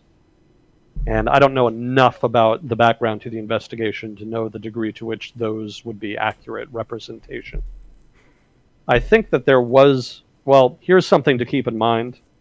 Intelligence agencies in any country, but also the United States, are inherently risk averse. So if they suspect something to be true, for them, that's generally good enough for that thing to be true, at least as far as national security is concerned. So if national security institutions suspect someone could be compromised or has links to groups or institutions that they're skeptical of, generally that's enough for them to peg that person as a threat, or at least a soft threat. And that's kind of what happened to Trump. U.S. national security institutions were a little skeptical of some of his ties to not just Russia, but just in general, his sort of leaning towards Russia. Basically that sort of soft cooperation that happened during the campaign. Not collusion per se, but it was believed in security institutions that Russia preferred Trump as the candidate and was acting to try to assist him through WikiLeaks, through hacking, etc. And it's true that proof that that happened is a little light. But like I said, that brings me back to what I said at the beginning. For national security institutions, suspicion is as good as a conviction, basically. You saw a lot of that during the Cold War, when security institutions were responsible for trying to root out communists and communist influence. As people familiar with the Cold War probably well know, they tended to cast a pretty broad net and set a pretty low bar for what constituted communist influence, not only in the United States, but in other countries. So they've always kind of done that. That's just an inherent national security bias in national security institutions. So because they were already skeptical about Russian influence operations outside of the United States, let alone in the United States, they were already pretty skeptical of Trump from the start during the campaign. And that, I suspect, I can't prove it, but I suspect that led to an inherent bias against him. And that probably is more what fed the investigation, or at least a desire for an investigation on the part of security institutions. I don't think that means that they wanted to oust him per se, or that they thought he was inherently guilty. But again, because they were suspicious, they probably did want an investigation. Now, whether that investigation is the Mueller investigation, I don't know if that's true.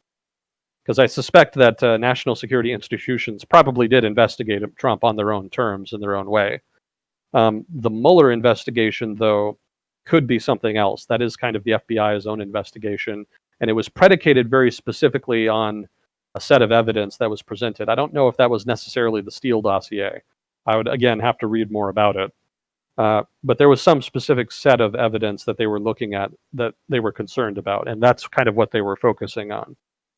But I think the other investigations that were no doubt launched within the wider national security community were probably, again, predicated mostly just on suspicion. Because, again, for them, suspicion is quite enough for an investigation, enough to justify an investigation, rather. So I think that suspicion is more the origin of the Mueller investigation than anything. Again, there could be political motivations on the part of political actors in the Obama administration, among the Democrats. There could be just inherent bias against Trump as somebody who is kind of ostensibly challenging the quote-unquote deep state, or at least certain established American interests that the national security institutions in the U.S. have long held up as being core interests. All of that could have been at play, but I don't know enough about that to say. And really, I don't really think anybody knows enough at this juncture to say for sure, because it's a pretty opaque process. We don't really know a whole lot about the chain of decision making that went on leading up to the launch of the Mueller investigation and other related investigations that probably occurred beforehand. So that's a long-winded way of saying I don't know. But it's also a fun way of saying I don't know. Yeah, it's something to chew on. Let me describe how I don't know. There you go. I joked about that when I was invited onto a podcast this last week on Tuesday. They said, "It's great having you on. You're the first guest of this show segment." And I was like, yeah, I'm very honored that you would choose me to share my ignorance with the rest of the world. Yeah, I saw that. Yeah, very catchy. Yeah, because sometimes especially if you're a non-expert in the field, you might have something useful to say for a lot of people, but it's important to note that you still have a partial truth rather than a full truth. Yeah. And you're just trying to share your perspective. Yeah, I think that's an important framing to keep in mind. Just in general, just keeping that in the back of your head. It's good for mental health, because otherwise you kind of get caught up in the competition that we were talking about earlier. It tends to take on more of it. Social interaction takes on more of an edge if you use other framings. So let's see. Let's try. Are we still taking questions? Are we out of questions, or we still have them? There's still 2 more. Okay, I would probably say we can stop taking questions now for whoever is handling that. I think Moss was, but I'm not sure if Fuzzy Cord took over. Oh, okay. Yeah, thank you, Neo Moss and Fuzzy Cord. Appreciate it as always. Yeah. Let's see. So next question. There's an Australian election coming up in the next 2 months. It'd be interesting to hear your thoughts as an outsider, whether it's today or some other time after you've had a chance to do some reading. Thank you. That's a very considerate question. I would need some more time to do some reading because I really haven't read much about it. And again, I haven't read that much over the past week. I've been very busy. So yeah, I'll take you up on your offer there and defer to next week till I can have some more time to look into it. Don't think I've heard anything about it off the top of my head. Yeah. I know that Australian politics has been pretty dysfunctional the past few years, to put it mildly. There's been a lot of backstabbing within Australian politics, within individual parties in power.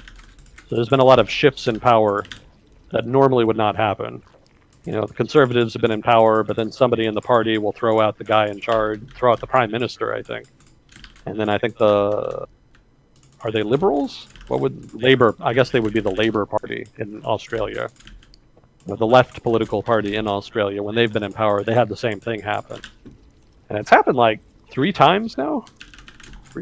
Something like that. Something strange like that. It's been very bizarre to watch. I'm sure even more so for people in Australia. So I suspect the new election might have more of that. I guess I would need to read more about why that's been happening. If you're Australian and listening, perhaps give your perception of why Australian politics has been so dysfunctional the past few years. I would be interested in hearing about that. Because I've read about it happening and I know a bit about it, but I don't know enough to make like a broader structural reading of it, a structural critique as to what's driving it. So I'd be interested in opinions on that. I guess it could be just that Australia has the same political tensions that other developed countries are having between populists and establishment political parties.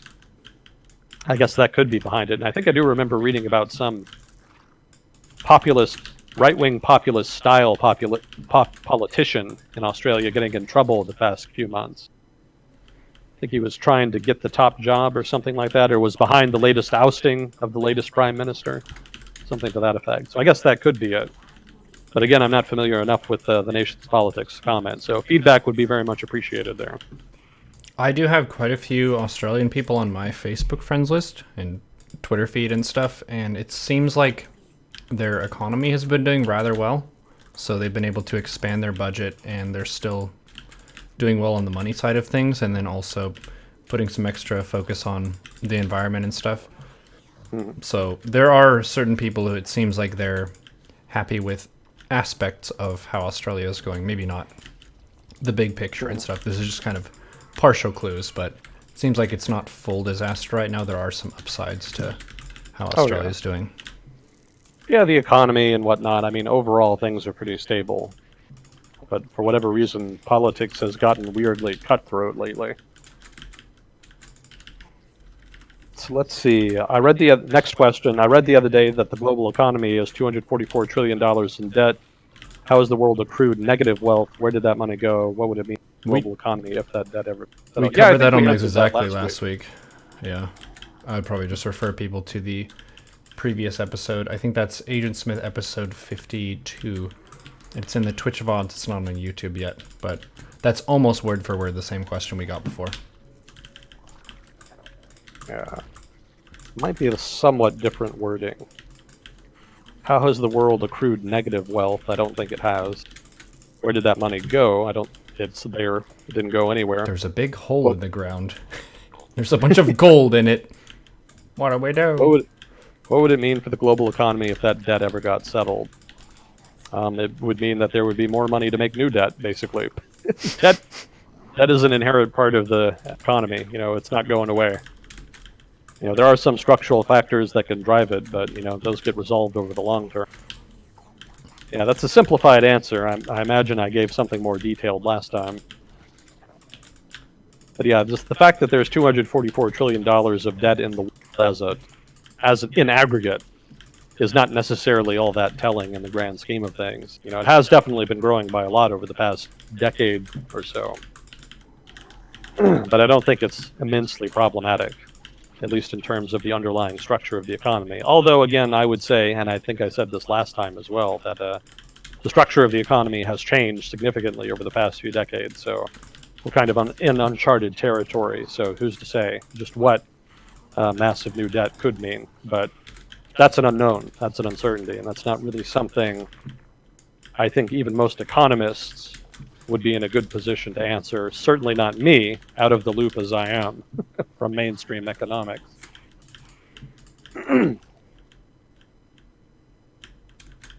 So let's see. Before we get into the Pacific Theater, then, we had a special request in a YouTube comment, actually, to kind of touch a little bit on the Cambodian genocide. I can't go into extreme detail, but I can kind of give a brief summary of it. So for those of you who are not familiar with Cambodia, it's a small nation in Southeast Asia. It's, I believe, southwest kind of Vietnam. It's actually directly west of the southern part of Vietnam. And then it's also southeast of Thailand. So basically between Vietnam and Thailand. I think it's also got a border with Laos somewhere. And during the 1960s and 70s, Cambodia was officially neutral during the Vietnam War. And that was kind of important because the Viet Cong were using Cambodian territory to smuggle weapons and supplies into Vietnam, much to the chagrin of the U.S. government. So the U.S. government asked the Cambodian government, hey, could you please do something about that? The Cambodian government, wanting to maintain neutrality for fear of getting dragged into the broader conflict, basically denied that request. So their whole position from the start was basically just to try to minimize the risk of Cambodia experiencing a civil war or otherwise being dragged into the larger conflict in Southeast Asia that was happening. The Vietnam War did not just happen in Vietnam. It actually kind of spanned what had been French Indochina, which was comprised of Vietnam, Cambodia, and Laos. So that was broadly called the Indochina War in the 1950s when they were still fighting for independence from France. But even after that, when the war was more narrowly focused on Vietnam, conflict kind of bled over the border and caused problems in Laos and Cambodia as well. So Laos ended up being much more friendly to the US, and they were more or less aligned with the US during the war, and kind of fought their own civil war against communists, both Laotian communists and Vietnamese communists. That's a whole conversation in and of itself. But Cambodia was just neutral for the most part. So the reason that's important is that later on, let me see if I can get the timeline right.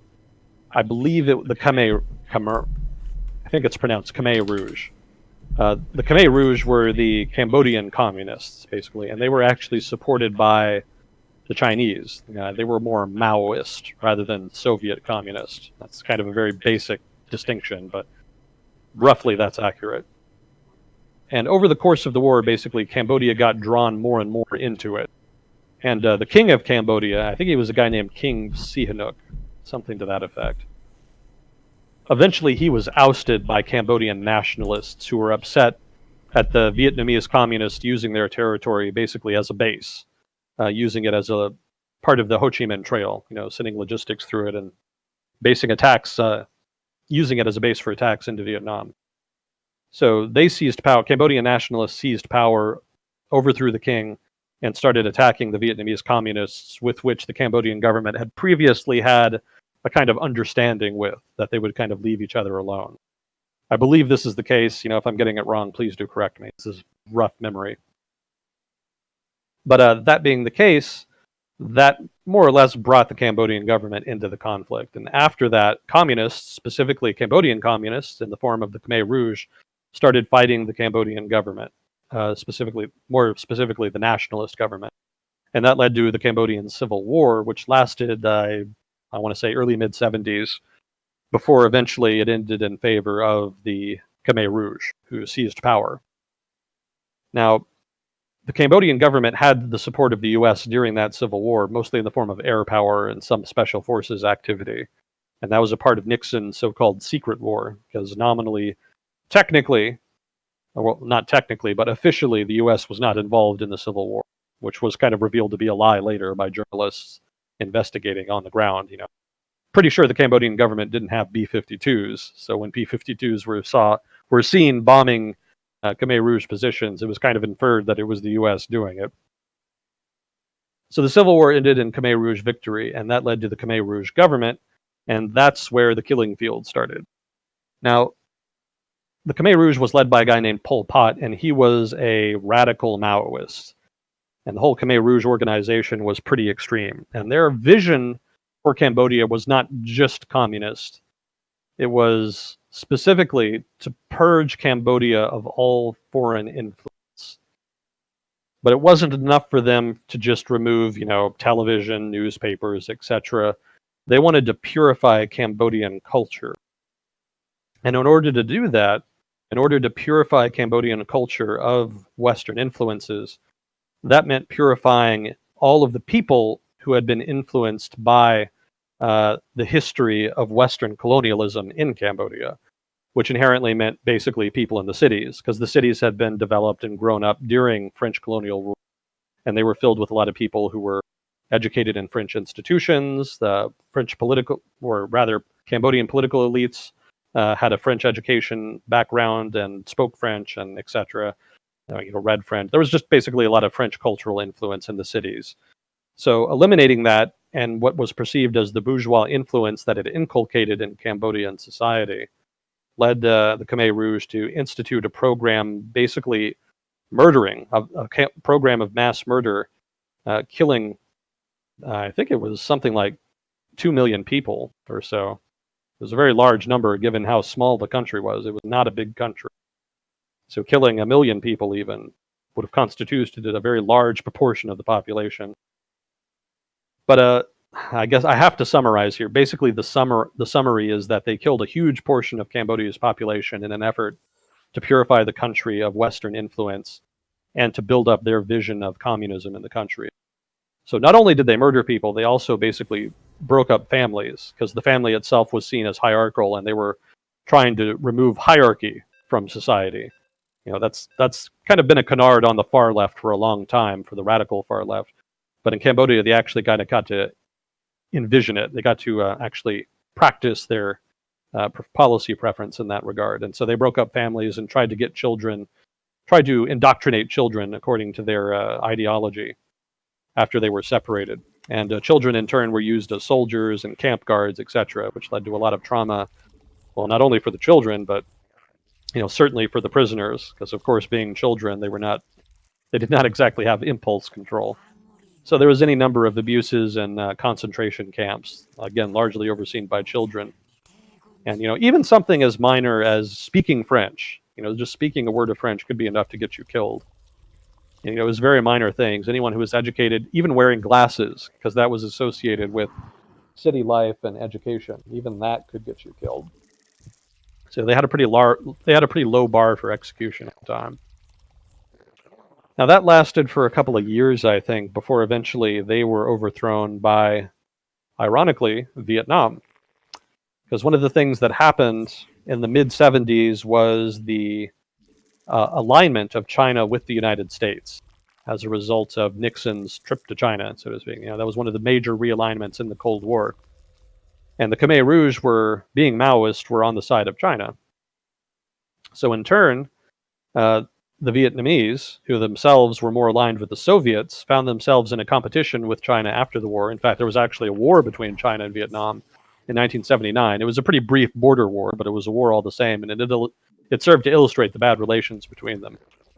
So Vietnam and China basically were on different sides, and so because the Khmer Rouge were on China's side, Vietnam in turn actually launched an intervention into Cambodia in order to overthrow the Khmer Rouge government and implant. It's not the word I want, but install. They installed a Vietnam-friendly government, and I think that was also communist, but don't quote me on that.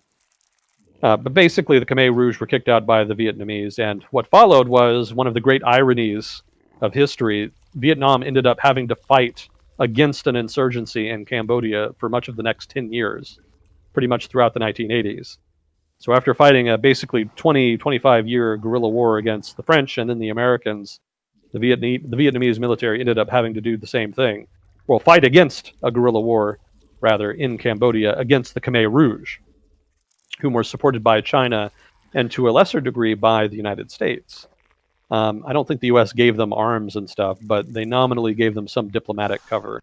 I think the arrangement was that the U.S. and Thailand would tacitly allow the Khmer Rouge to use refugee camps in Thailand across the border from Cambodia as bases of operations from which to launch operations into Cambodia. So that was kind of that was the result of that realignment in which China sided with the United States against the Soviet Union. So then the Soviet Union and Soviet allies, such as Vietnam, ended up having to compete politically and ideologically in places like Cambodia. And in Cambodia, that resulted in a very long insurgency against the Vietnamese installed government. So the Khmer Rouge kicked around for a while as rebels, and then eventually there was a big peace accord in the late 80s, early 90s. And that saw basically the status quo government that had been installed with Vietnam staying in power, but with some allowing relatively more democracy. They've been walking that back the past few years, but that's a whole nother conversation. But the Khmer Rouge I don't think they ever really fully disappeared, but they became very unpopular because of the genocide that they committed. And so they've received very little political support. But the government in power actually had relatively little appetite to kind of go back and have war crime trials and that kind of thing. There was more of a desire to just push past it. So one of the famous things to come out of, one of the famous news events, I shouldn't say that. Let me rephrase again. Some of the bigger news stories from Cambodia over the past couple decades have been stories about the few Khmer Rouge veterans and leaders who were eventually tried for crimes committed during their rule in the 70s. And of course, there's any number of memorials and museums in Cambodia now kind of commemorating the violence. That's an unfortunate and very traumatic part of Cambodian history there. But in that is itself a that's a brief summary of the killing fields in the Cambodian genocide. Very brief. I'm sure there's a lot more to it than that, but that's a quick outline for you for those interested. Okay, so that said, Pacific Theater. Let me open up my notes here. All right. For those who missed it, this is around, I think, the 4th installment of this series. Everything else is kind of on Twitch and YouTube. Eventually it'll all be on YouTube, and we could put these on a playlist. Agent Smith in general is in its own YouTube playlist. But yeah, this is... we're going to be picking up kind of in the thick of things now. The first segment for Pacific Theater was establishing the intention and interests of the different parties involved.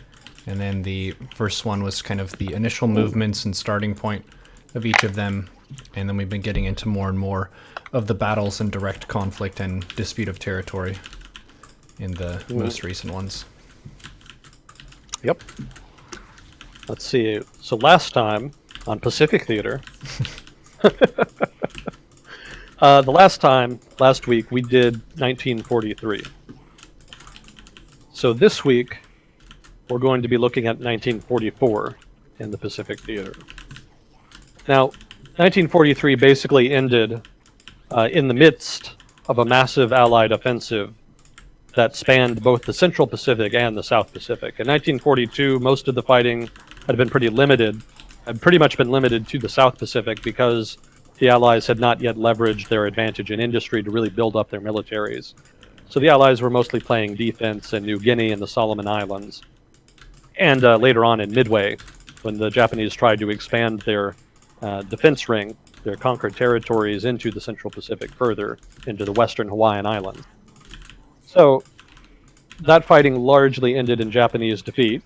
And from there, over the course of 1943, the U.S. and its allies started rolling back Japanese gains, at first with limited offensives in the early part of 1943, and then in the second half of 1943, once the U.S. military had been able to significantly build up its material and human resources, a significant offensive in the Central Pacific that in late 43 targeted the Gilbert Islands. And in the South Pacific, U.S. and Australian forces launched an offensive towards Rabaul that eventually resulted in a strange change of strategy in which the U.S. decided to just bypass Rabaul. Rabaul is the major Japanese military base in the South Pacific at the time. So that was, of course, represented the initiation of the island hopping campaign that the U.S. that is famous in the U.S. anyway. That would eventually see the Solomon Islands be taken, or at least neutralized, and also see the Japanese kicked out of eastern New Guinea. So those offensives in Guinea, specifically Guinea, I believe, and the Central Pacific offensive, although I think the Gilbert Islands campaign ended before 1944, and largely early 44 would see more planning for the next phase of the offensive. But fighting was definitely ongoing on New Guinea at the time, at the end of 1940. So that's pretty much where we are, here at the beginning of 1944. Allies are really ratcheting up their momentum, rolling back the Japanese. Things are going much better than they were in 1942. And largely, you're going to basically see here in early 44 a continuation of the momentum. So in the Central Pacific, we'll start there. The Gilbert Islands have already been taken over the previous few months. So the next step then is to focus on the Marshall Islands. But before they go there, the U.S. Navy, which is principally responsible for the campaign in the Central Pacific, the U.S. Army is more responsible for the South Pacific campaign. In the Central Pacific, the Navy is worried about the island of Truk, which is the major Japanese naval base in the Caroline Islands. The Caroline Islands had been a Japanese mandate territory. They basically controlled it. And so they'd been there for a while, had built up the Truk Atoll, I think it was, as their major sort of keystone base in the region, in the Pacific. So before the Marshall Islands campaign started, there was a sense that the U.S. Navy had to do something about Truk because the Marshall Islands were close enough to the Caroline Islands, that it was expected that the Japanese, if the U.S. did attack the Marshall Islands, would try to relieve their garrisons in the Marshall Islands, either by projecting air power from Truk, if not also naval power, what little they kind of had left at that point. Imperial Japanese Navy is still relatively powerful at this point, but significantly watered down by attrition from battling in the Solomon Islands and other areas. So the attack on Truk Atoll then was planned, and this attack was called Operation Hailstone. And this operation was designed to basically neutralize Truk Atoll, so that it would not be a factor in the upcoming invasion of the Marshall Islands. Now, mind you, this is all occurring in January of 44, so this is very early on. So the plan was not to invade and conquer Truk Atoll. Rather, the plan was just to isolate it. The U.S. has already, at this point, isolated and bypassed several garrisons in the South Pacific, and the plan in the Central Pacific is to do the same to Truk Atoll. It's just too heavily fortified to be easily taken. It would cost way too much. Much easier to put up a air and submarine cordon around the atoll to cut off reinforcement or evacuation, and then leave them to their own devices, while periodically also bombing them so that the resources already there are useless. So that's the plan. And the first part of the plan, and specifically this is what Operation Hailstone was a massive series of air raids on Truk Atoll that were designed to destroy aircraft, ships, as well as facilities on the atoll. Now, the Japanese kind of knew this was coming, so they'd actually already evacuated most of the bigger ships and people. And that still left a lot of resources, but the U.S. would not be sinking any major assets of the Imperial Japanese Navy during this attack. They would, however, that is to say, the Japanese would, however, still lose 40-some ships, which is quite a bit. And about 24 of those were cargo ships, 9 of them were auxiliary ships, and then there was a smattering of destroyers and light cruisers here and there. No battleships or carriers, but still, that's a significant loss of assets of any kind. Significant loss of naval assets specifically.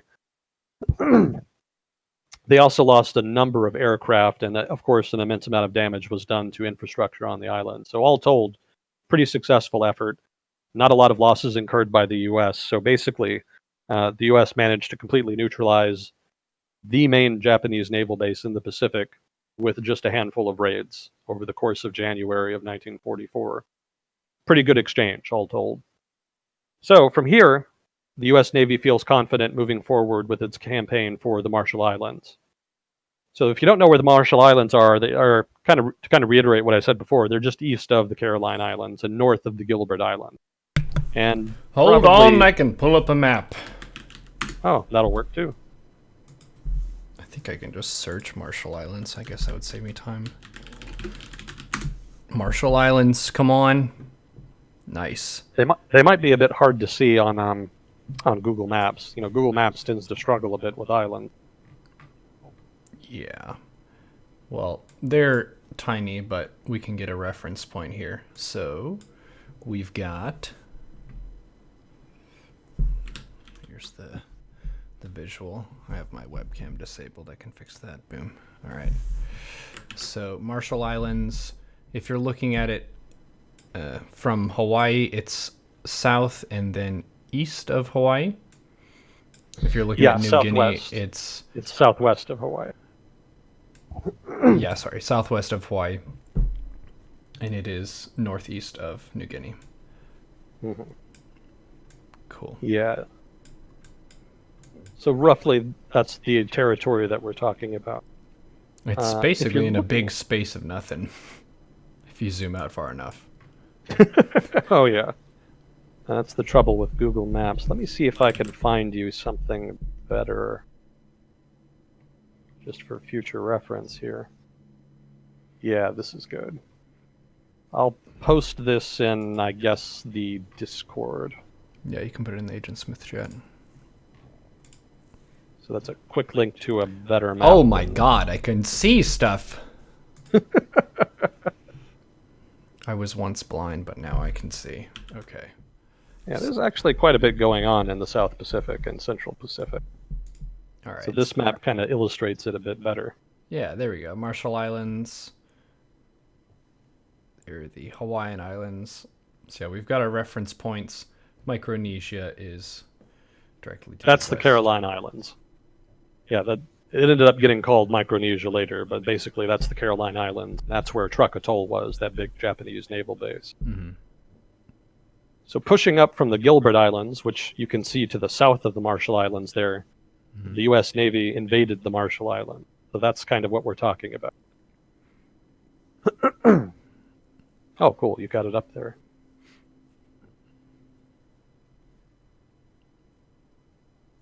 So let's see. Marshall Islands. All right. Didn't quite have enough time to fully prepare, so I'm going to have to read my notes a little bit here. Yeah. So at the beginning before the Marshall Islands campaign, in the invasion of the Gilbert Islands, there had been a lot of teething problems in the invasions of Tarawa and Makin in the Gilbert Islands.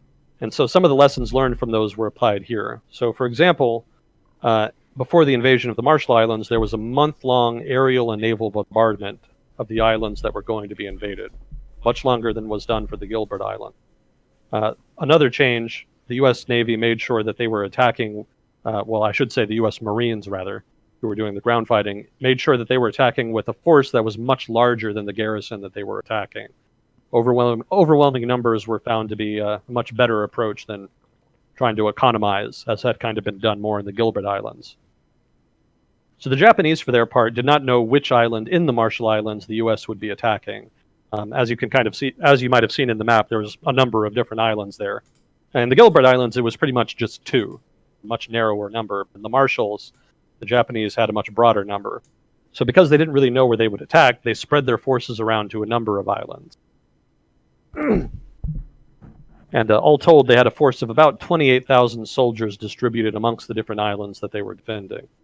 Now, the thing is, the U.S. managed to intercept transmissions from the Japanese and decode them, and figured out which islands had the strongest defenses, the strongest garrisons. And so the U.S., with that knowledge, was able to structure their plan around that. They basically decided that the most heavily defended islands would be bypassed, and only the more lightly defended ones would be taken. So we'll get into those specific islands here in a minute. Now, the Japanese government, for its part, was not optimistic that they would be able to keep the islands. They kind of figured at this juncture that the original plan, which was that when these sort of outlying islands in the Gilberts and Marshalls were attacked, would be relieved by a force from the Japanese Imperial Navy, along with air assets, as well as reinforcements on the ground. That was the original plan. That's how those garrisons just needed to hold out until those reinforcements could come. But by this point, it was pretty much assumed that that was not feasible. Those assets just did not exist. The Japanese military would just not be strong enough in order to relieve these islands when it was started. So, also because of Operation Hailstone, it was assumed that Truk Atoll would not be a factor. So, the whole Japanese plan at this point is basically just delay. Incur as many casualties as possible, delay the Allied advance, etc. Okay, we covered that. So, the individual islands attacked. So, one of them is Kwajalein. The first of them, I should say, was Kwajalein. And here, the garrison was actually mostly wiped out during the preliminary bombardment. Out of an original garrison of about 3,000 Japanese troops, only 300 were left after the preliminary bombardment. So Kwajalein was taken relatively easily. It was never easy taking territory from the Japanese. But in this case, it went a lot more smoothly than Tarawa, Makin, etc. So Kwajalein fell in relatively short order. So that then led to the Eniwetok Atoll. So the Battle of the Eniwetok Atoll saw much harder fighting. Now, if you remember, an atoll is actually constituted of a number of different coral islands. Basically atolls are circles, so to speak, where islands used to be, but where the main part of the island sunk underneath the waves again after basically volcanic activity died down. But when the island was actually there, coral atolls built up around the island, and even after the island disappeared, those coral islands are still there. So that's an atoll. So Eniwetok Atoll had a number of coral islands on which the Japanese garrison was based, and basically two of them saw most of the fighting. So Eniwetok Island, within Eniwetok Atoll, had a relatively light bombardment beforehand. So the Japanese garrison was not annihilated as it had been on Kwajalein. Also, another problem on the first day, the LVTs, and I'll explain what LVTs are again for those who maybe didn't get it last week. LVTs are landing vehicles, I should say amphibious landing vehicles that can disembark from a ship carrying U.S. Marines and then basically transport them to the beach. Now, the difference between an LVT and a Higgins boat is that a Higgins boat, as the name implies, is just a boat. You might have seen them in Saving Private Ryan, the first 5 minutes there on D-Day. An LVT, in contrast, is actually a tracked vehicle. It has tracks like a tank. So it's a little more versatile. You don't have to worry about, shallow depths, or coral, that kind of thing. It can just crawl right over obstacles, unlike a Higgins. So the LVTs were used here. The U.S. was building more of them, so they were more available. So they would increasingly displace Higgins boats as the preferred vehicle. Here they were used, but they had a problem getting over a sandbar that was just inland from the beach. So that actually kind of blocked their progress. LVTs are pretty durable, but problems with sandbars. So that said, those factors there inhibited the advance on the first day. But after that, momentum picked up significantly. And Eniwetok Island eventually fell, I think, after like a week or so of fighting. So still some teething problems here in the early going, but overall much improvement. Now, Perry Island, also in Eniwetok Atoll, saw much harder fighting. It was a much smaller island, but it was actually more heavily defended. But the U.S. Marines were able to handle it pretty well. From what I read about it, the operation was pretty textbook. There was a solid preliminary bombardment, unlike on Eniwetok Island. And a lot of Japanese defenses that normally held up advances were dealt with pretty short order. By this point, the U.S. Marines were kind of getting down Japanese tactics and were getting down counters.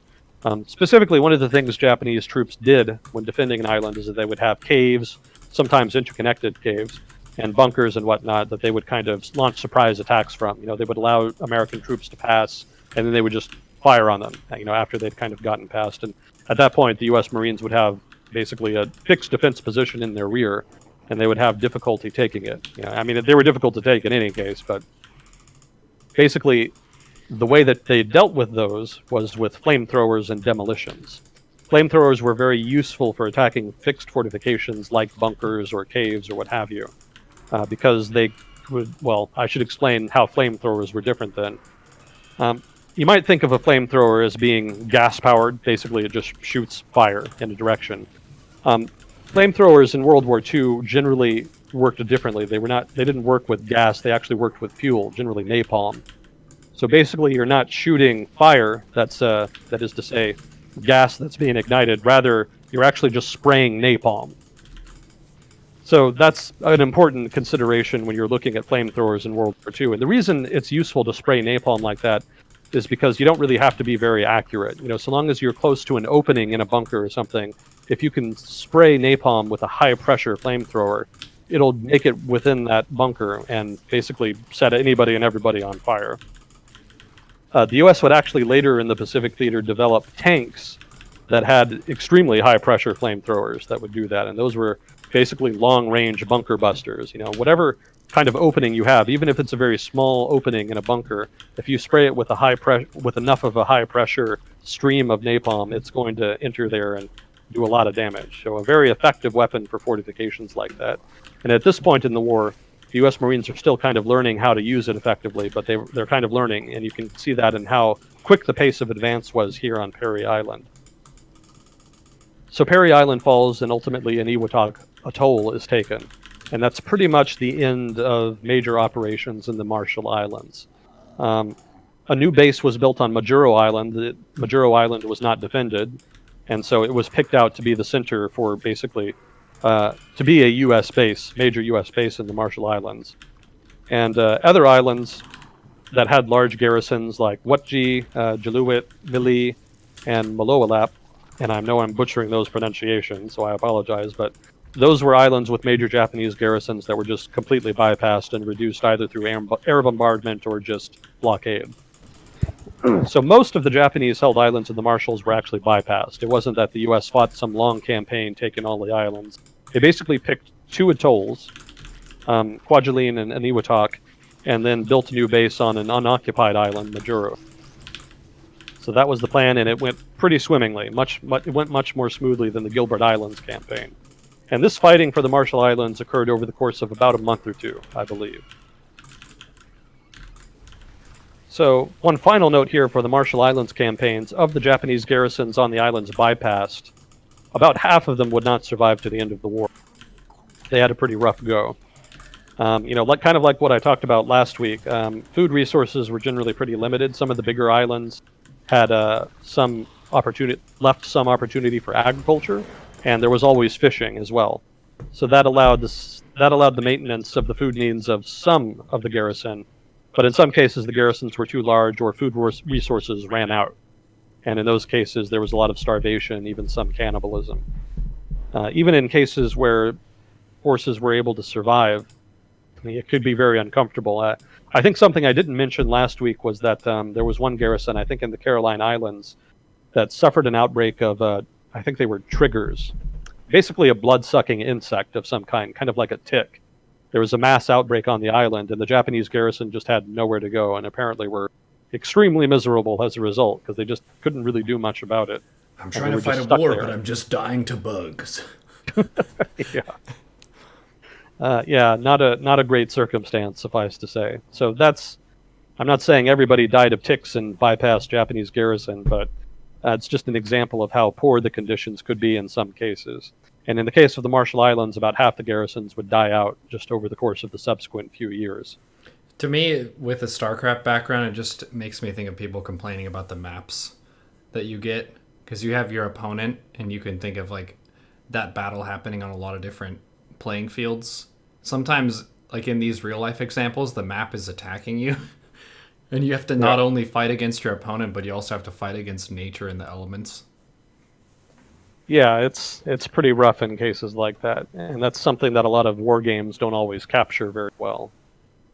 In military science, nature, the geography, geology, all of that kind of factors in. Those are all considered and well-known important factors, but you don't always see it really represented well in video games, I guess, strategy games. Not just StarCraft, but just any number of the whole range of strategy games. Some do better than others. There are some that have weather mechanics and geography mechanics. Civ has the famous. Generally gives, depending on the Civ game, gives defense bonuses to units depending on the terrain that you're on, like a hill or something. But yeah, point well taken. Weather, important factor, not always well represented. So let's see, after the Marshall Islands campaign, there was a big debate amongst U.S. planners about how to move forward. What is our grand plan to defeat Japan? And this is actually a debate that had happened before, but as the war progresses, plans become more solidified as momentum picks up. So in this case, the U.S. Army, and specifically General MacArthur, wanted to push on the Philippines, to push on and take the Philippines, but then skip Formosa, which is present-day Taiwan, and just directly attack Japan from the Philippines. The U.S. Navy, under Admiral Nimitz, in contrast, wanted to go for Formosa and skip the Philippines. So that led to a big debate between the two services, and ultimately President Roosevelt had to be the tiebreaker. And he ultimately favored MacArthur's argument to invade the Philippines and skip Formosa. So for those of you who remember the talk last week about strategy, Formosa was originally the common endpoint for both U.S. Navy and U.S. Army strategy. The plan was to push through the Central Pacific and the South Pacific simultaneously, and then eventually both sort of thrusts would end up in Formosa, and then from Formosa, Japan would be attacked. Here we see that plan modified. Formosa now is dropped, and in exchange, well, not in exchange, but rather focus shifts to the Philippines and the Mariana Islands, which were always a part of the Central Pacific campaign. Now, part of the reason MacArthur won that debate was because he brought up the political aspect, that being that the U.S. had an obligation to protect the people of the Philippines, as the Philippines was an American territory, and so the U.S. then had a political incentive then to go and liberate, so to speak, the Philippines from Japanese occupation. That was not an aspect that was presented by Admiral Nimitz, whom I think, from what I read, focused more on the military side of the argument. So that kind of shows how wily MacArthur was. MacArthur, as I've said before, was a big personality, but he was also an operator. He was a very clever guy when it came to inter-services competition and political competition. So let's see, the new plan then, besides bypassing Formosa, also involved taking the rest of Guinea. That had not necessarily been part of the original plan. The original plan basically was clear out eastern Guinea and then jump to the Philippines and then on to Formosa. Now the plan is take not only eastern Guinea, but the rest of Guinea, western Guinea, and then from there jump to the Philippines. So now the plan includes Morotai and western Guinea as well. So this brings us roughly to spring 1944. We're still very early in the year. And the campaigning right now is still, I should say, the fighting rather, is still mostly on Guinea. Other than the Marshall Islands campaign in the South Pacific, there is still the ongoing Huon Peninsula campaign and Finisterre Range campaign.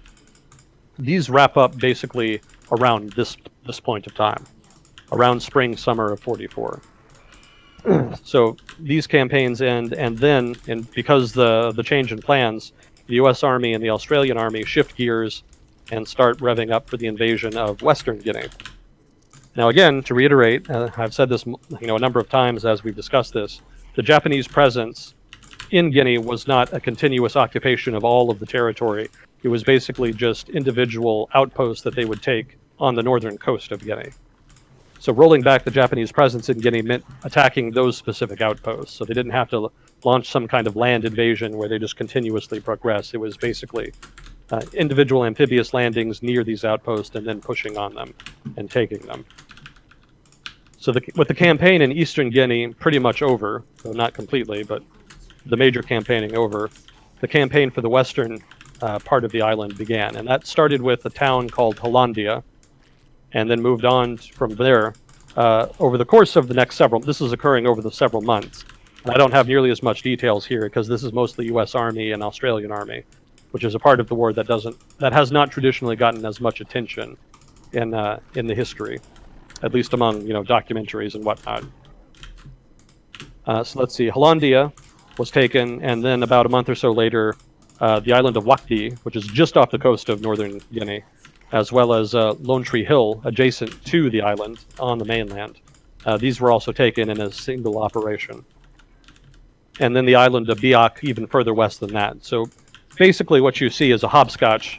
I shouldn't say hopscotch, but basically you see the U.S. Army and Australian Army hopping from outpost to outpost and defeating the Japanese there before moving west. So Hollandia, west to Lone Tree Hill, west to Biak. Now, the Japanese garrisons were not generally completely defeated. Generally, there would be a battle, and then they would retreat into the interior of Guinea. And as a result of that, the campaign in western Guinea would technically last for the rest of the war. The Japanese troops would basically set up farms and whatnot, and would otherwise live off the land in the interior of Guinea, and periodically would raid these outposts that had been taken by the Allies. Generally, they were not big raids, although in one case there was one significant battle. And there were some smaller battles as well, but basically just to know that for the rest of the war, these outposts are under more or less constant pressure from the former Japanese garrisons that had retreated. So that's a rough snapshot of the Western Guinea campaign in the spring, roughly, and early summer of 1944. Now meanwhile, fighting in New Britain, I should say, fighting in the Solomon Islands is actually technically ongoing. Now, as you'll remember, some of the garrisons bypassed in the island of New Britain in Bougainville still actually had U.S. troops to fight. Basically, some islands were bypassed completely, but in the case of Bougainville and New Britain, U.S. forces were landed, but basically just created a fort. They just landed and created fortified position in order to just tie down the Japanese garrison in these locations. So fighting between those outposts, those U.S. outposts on these islands, and the Japanese troops is still ongoing. It's intermittent. Most of the fighting, like I said last week, happened within the first couple weeks of the U.S. invasion. But after that, there would still be intermittent skirmishing. So just know that in spring 44, fighting on New Britain and Bougainville is also ongoing. So basically, the highlight of early 44 is the operation that took the Marshall Islands and the completion of the fighting in eastern Guinea.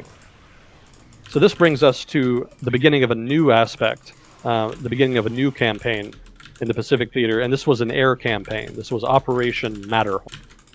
and this marked the official beginning of the strategic bombing campaign against Japan.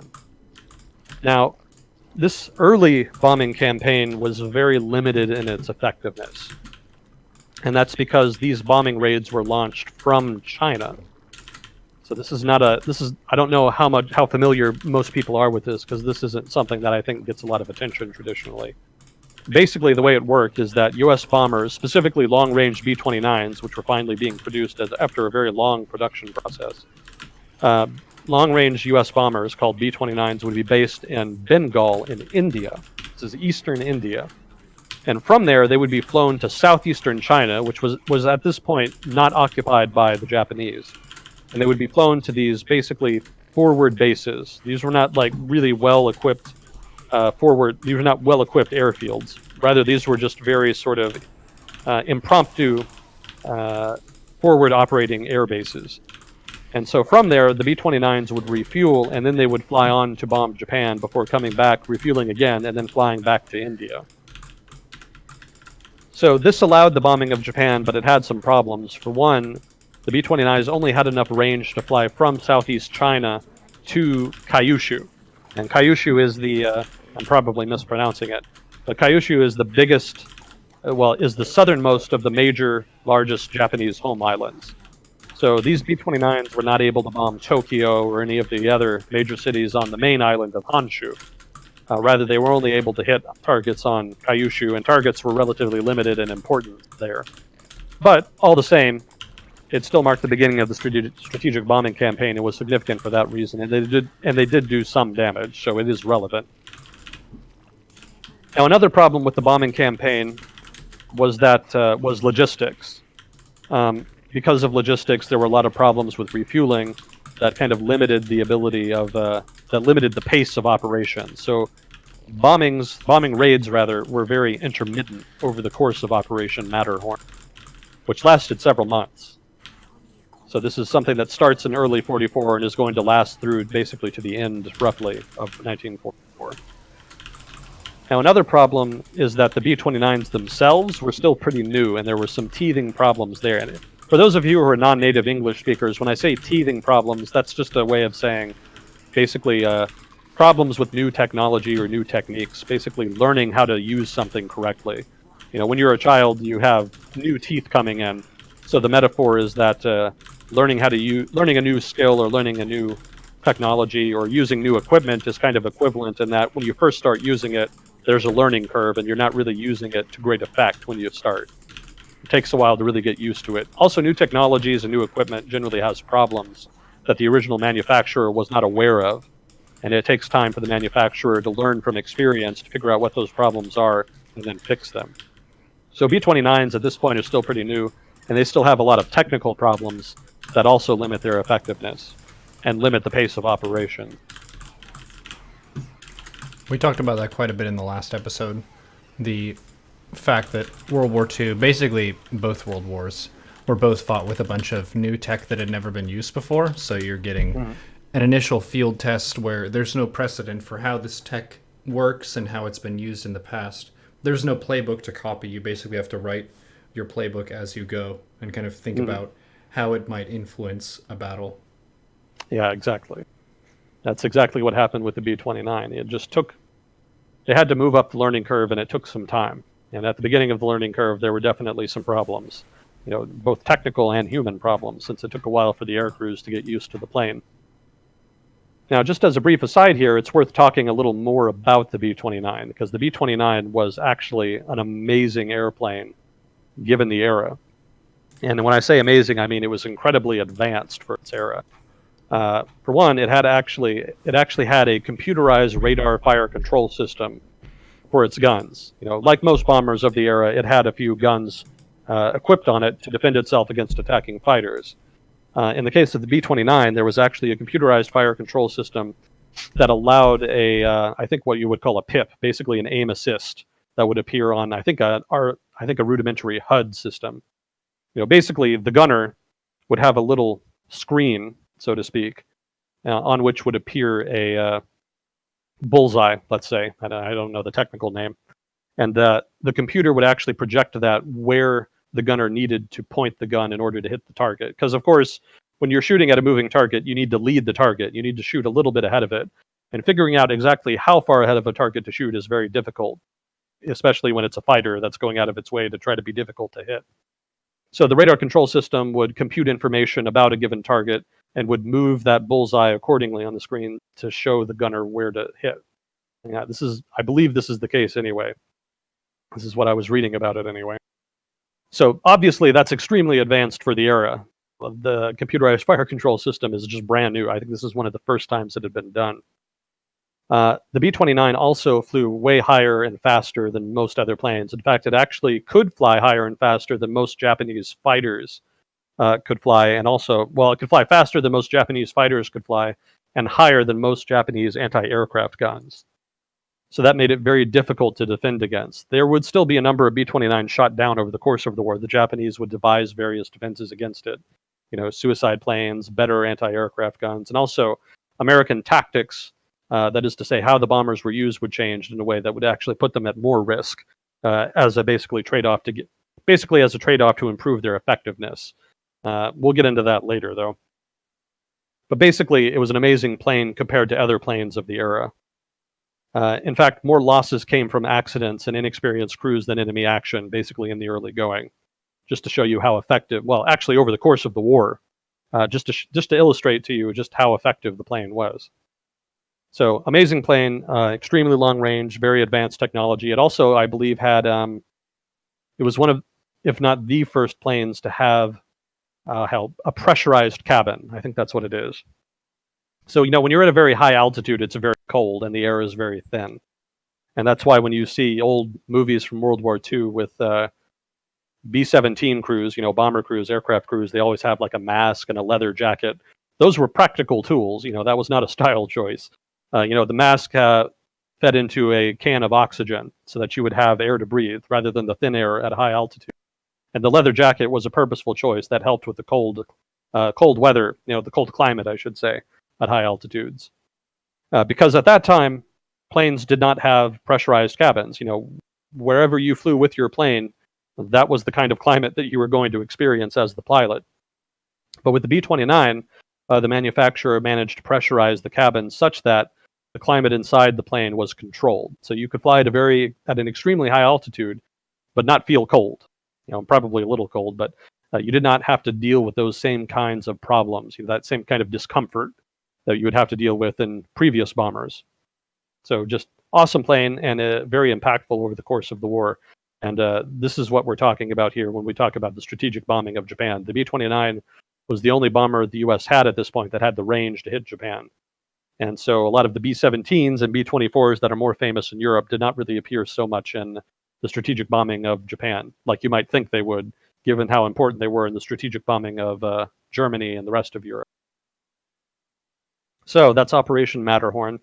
Overall, the campaign was not very effective. There was not a whole lot of damage done. There was some, but basically this marked the beginning of to reiterate, the beginning of the strategic bombing campaign. It was at this point that U.S. Bomber Command, or I should say the U.S. Army Air Corps, really started to learn how to strategically bomb effectively and started adjusting strategy and tactics accordingly. So this is the very beginning of that learning curve there. And again, not very effective now, but will be much more effective later as they learn.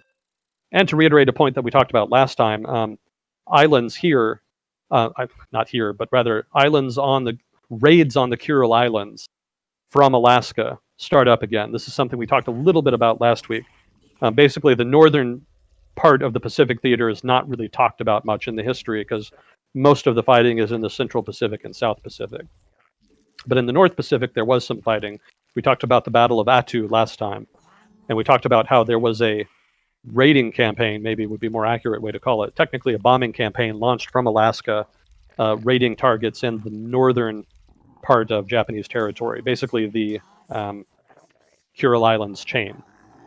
And that campaign was not really meant to really threaten Japan, but it was meant more to divert resources. And that raid was suspended at the end of the previous year, in 1943, because of high losses and a lack of material with which to replace them. But here in February of 1944, that raiding campaign starts up again. And over the long run, it would divert a relatively substantial amount of Japanese resources meant to defend against those raids. At one point, there were 240 Japanese aircraft stationed in North Japan, just as a hedge against not only those raids, but the potential that those raids may presage a larger American attempt at invasion or attack. So some lesser-known Northern Pacific trivia for you there. So that brings us into the summer, midsummer and then late summer of 1944. And by now, one of the problems the Japanese fleet is really experiencing is of fuel shortages. Fuel shortages. This is caused by partly U.S. submarines, if not Allied submarines generally, as well as commerce raiding more broadly. And we talked last time about how U.S. submarines were very ineffective in 1942, but starting around mid-43 became much more effective as a lot of the early problems with the service and some of the weapons they were using were worked out. So as commerce raiding really took off and took a heavy toll on the Japanese merchant marine, that is to say cargo ships, fuel shortages started to pile up and really limit the Japanese fleet's ability to maneuver and deploy against the U.S. Navy. So not only is attrition wearing away the size of the Japanese Navy just from fighting in the South Pacific and Central Pacific, now even the ships that the Japanese have left are of limited utility because they can't really use them to their full potential because they just lack the fuel. So again, submarines a big part of that, but also commerce raiding more broadly. So what do I mean by commerce raiding? That's just, again, raiding cargo ships, generally merchant ships, what have you. And the other side of that, besides submarines, was actually air raiders. And a big part of air raids, commerce raiders fighting from aircraft, was the medium bomber. Now, the medium bomber is basically a 2-engine bomber used mostly by the U.S. Air Force, more or less specifically for this role. They did have some strategic bombing and some close air support in tactical situations and ground combat. But they were also significant. Another significant use for medium bombers was commerce raiding. And one of the more prominent examples of that was the B-25 Mitchell. Now, this isn't a really important aspect of the Pacific Theater, but it's some interesting trivia because the B-25 Mitchell had some interesting loadouts. One of the configurations for the B-25 involved equipping the aircraft with 12, that is to say a dozen 50 caliber machine guns, which is a lot. That's quite a few. And so they would be dispatched then to attack ships wherever they found them, wherever they could find them, and using those dozen 50 caliber machine guns were able to do quite a bit of damage. So interesting trivia there for those of you interested in aircraft. Another even more interesting configuration for the aircraft involved equipping it with a 75 millimeter cannon, which is massive for a plane of that size. I like the sound of that.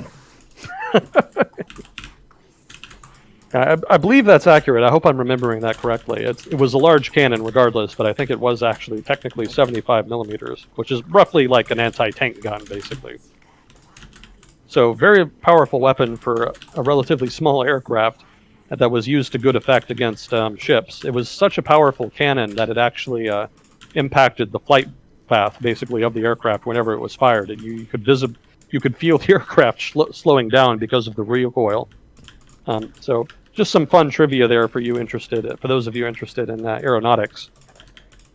So, okay, getting beyond that, summer 44. Again, Japanese Navy really starting to hurt. Also, as far as the U.S. invasion plans, at this point, the next step in the Pacific Theater, the next step in the Central Pacific campaign is taken, and that's the invasion of the Marianas Islands. So earlier in the year, the Marshall Islands have been taken, they've fallen. Truck Atoll and the Caroline Islands have been bypassed and neutralized. The next step for the Central Pacific then is the Marianas chain. The Marianas Islands are relatively close to Japan. They're about northwest of the Caroline Islands. You may have seen them when we were looking at them earlier. And it's this island chain that has the island of Guam, which was originally a U.S. territory held at the beginning of the war, taken by Japan. Guam is the largest island in the chain, and it's the southernmost island. So roughly that's what we're talking about here. So the Marianas campaign saw the United States focus on two islands, for the most part, two main islands. Those were Saipan and Tinian. Now, these were basically the most important islands in the chain for Japan. Now, for those of you not familiar with the history of the Marianas Islands, the Marianas had been, before the war, a League of Nations mandate territory for Japan. So these islands had been controlled by Japan for a very long time, and they actually hosted a fair number of Japanese civilians, something like 20, 30,000 or so, something in that range. So this is still not official Japanese territory, but now the United States and its allies are starting to approach traditionally held Japanese territory. Technically, the Marshall Islands had also been Japanese. So technically, this is all the U.S. had already taken some originally Japanese-controlled territory. That is to say, Japanese-controlled territory from before the war. But now we're starting to get closer to Japan, so the Japanese are getting much more sensitive to it. So the first island taken is the island of Saipan, and this is an important battle. Everybody knows it's an important battle because it's clear looking at a map that if the United States is able to take Saipan, the U.S. will be able to build air bases from which U.S. bombers will be able to bomb all of Japan and not just Kyushu, like they have been before in Operation Matterhorn. So the Battle of Saipan then would see the Japanese use the island's relatively large size. It's a much bigger island than some of the other islands we were talking about. It's still relatively small, but again, compared to islands in the Marshalls and Gilberts, etc., larger. So the Japanese defenders had much more terrain to work with. So what would happen is, after the Japanese were pushed basically away from the beaches and the outer defense ring, they retreated into the interior of the island and would fight in use its relatively mountainous terrain and caves to their advantage. And the United States and its Marines would have a pretty tough fight cleaning them out of there. And the U.S. developed tactics to deal with this. Again, we already talked about flamethrowers. In this case, they sort of refined that technique to include machine guns and artillery. So you can kind of see the U.S. moving up the learning curve in terms of pushing through Japanese defenses here. So long story short, the Battle of Saipan actually ended with the largest Japanese banzai attack of the war. It was about 3,000 Japanese infantrymen charged, more or less all at once. And it actually included Japanese wounded as well. Some of them didn't even have weapons. It was basically just a last-ditch, all-out attack because they knew they were going to lose and didn't want to surrender. That kind of fanatical fighting kind of defined fighting in the Pacific theater. We talked a little bit about that in the beginning, in the 1942 entry of this series. But here you're kind of really seeing it start to escalate because now the Japanese garrisons are getting bigger, the stakes are getting higher. So this banzai charge, again, basically just a charge of 3,000 Japanese infantrymen, actually almost wiped out 2 whole battalions of U.S. Marines. Such was the ferocity of the attack. And the attack itself lasted about 13 hours. So it was not a short one-and-done thing. And they penetrated the front line for the U.S. forces there, and there was fighting basically all over the place. It was a huge mess, and there was an immense amount of casualties. It was eventually defeated, but the U.S. took a bloody nose from it, and it kind of illustrated one of the reasons that garrisons had been bypassed up to this point. The U.S. knew that if it fought for every single island, like it was having to fight for Saipan, then they would ended up losing so many troops from attrition that it would significantly prolong the war. So after that, the U.S. basically took the island. I mean, that's that's the long story short of it. The U.S. did successfully take Saipan. One of the things that happened in the aftermath, and maybe probably during it, but probably more in the aftermath, is about 1,000 Japanese civilians committed suicide rather than surrender. Like I said earlier, Saipan and Tinian had relatively large numbers of Japanese civilians. Other islands that the U.S. had taken in the Marshalls and the Gilberts had small numbers of civilians, but nothing like the Mariana Islands territories. Those had been held for much longer by the Japanese and had been built up much more. And so the civilian population was much larger. So in turn, civilian casualties were much higher. Some of those casualties just came from the fighting, but there were also 1,000 civilians or so who specifically committed suicide. And part of that was because of the Japanese government, specifically Emperor Hirohito. Emperor Hirohito was worried that there would be defections of Japanese civilians to the Allies. And so in order to try to, and he was afraid that would really hurt the morale of Japanese soldiers and the military. So he actually sent out an order encouraging, not commanding, but encouraging civilians in the Mariana Island, well, Saipan specifically, to commit suicide. And I think it also involved promising that they would have a, elevated sacred place in the Japanese afterlife. I don't remember technically what that was called in Shinto, but that was technically part of the deal. Kill yourself and you'll be good. You'll get special privileges in the afterlife, basically. So 1,000 people basically answered the call, but I think most of the population did not.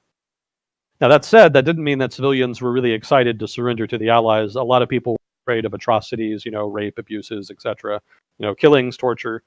So a number of civilians actually hid out in the island's interior. In fact, there was one group of soldiers and civilians on Saipan that actually hid out in the jungle until December of 1945. And they didn't really do guerrilla war type stuff, but they weren't doing hit and run tactics for the most part. The priority was more on protecting the civilians. And so they mostly just tried to lie low. But technically, they did manage to evade capture until the very end of the war. In fact, after the end of the war actually ended in August of 45. So again, to reiterate, the Battle of Saipan and its taking by the Allies was a significant victory for the Allies because, again, air bases could be built there that could be used to project power onto mainland Japan. Bombing raids on the entirety of the Japanese home islands could be now launched, and not just on the southern islands. Now, this doesn't happen right away. It takes a while to actually build up the bases and the infrastructure and the supplies needed to start that bombing campaign from the Marianas Islands. But it's the taking of the island in the first place that facilitated that. So that's the takeaway here.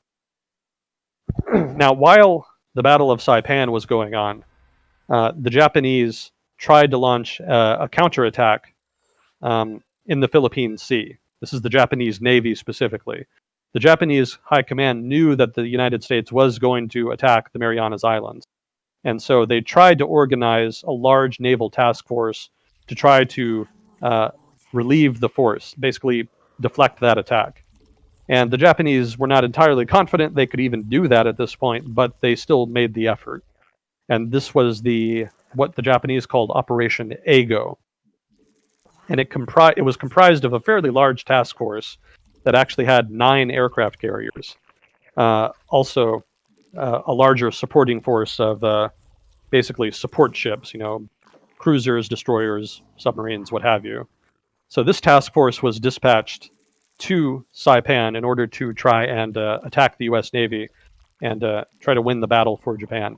As you can imagine, it did not pan out that way. And one of the reasons was U.S. radar. Also, the U.S. had broken the Japanese naval code and kind of knew it was coming. But the U.S. detected the incoming air attack from the aircraft from the aircraft carriers. Let's put it like that.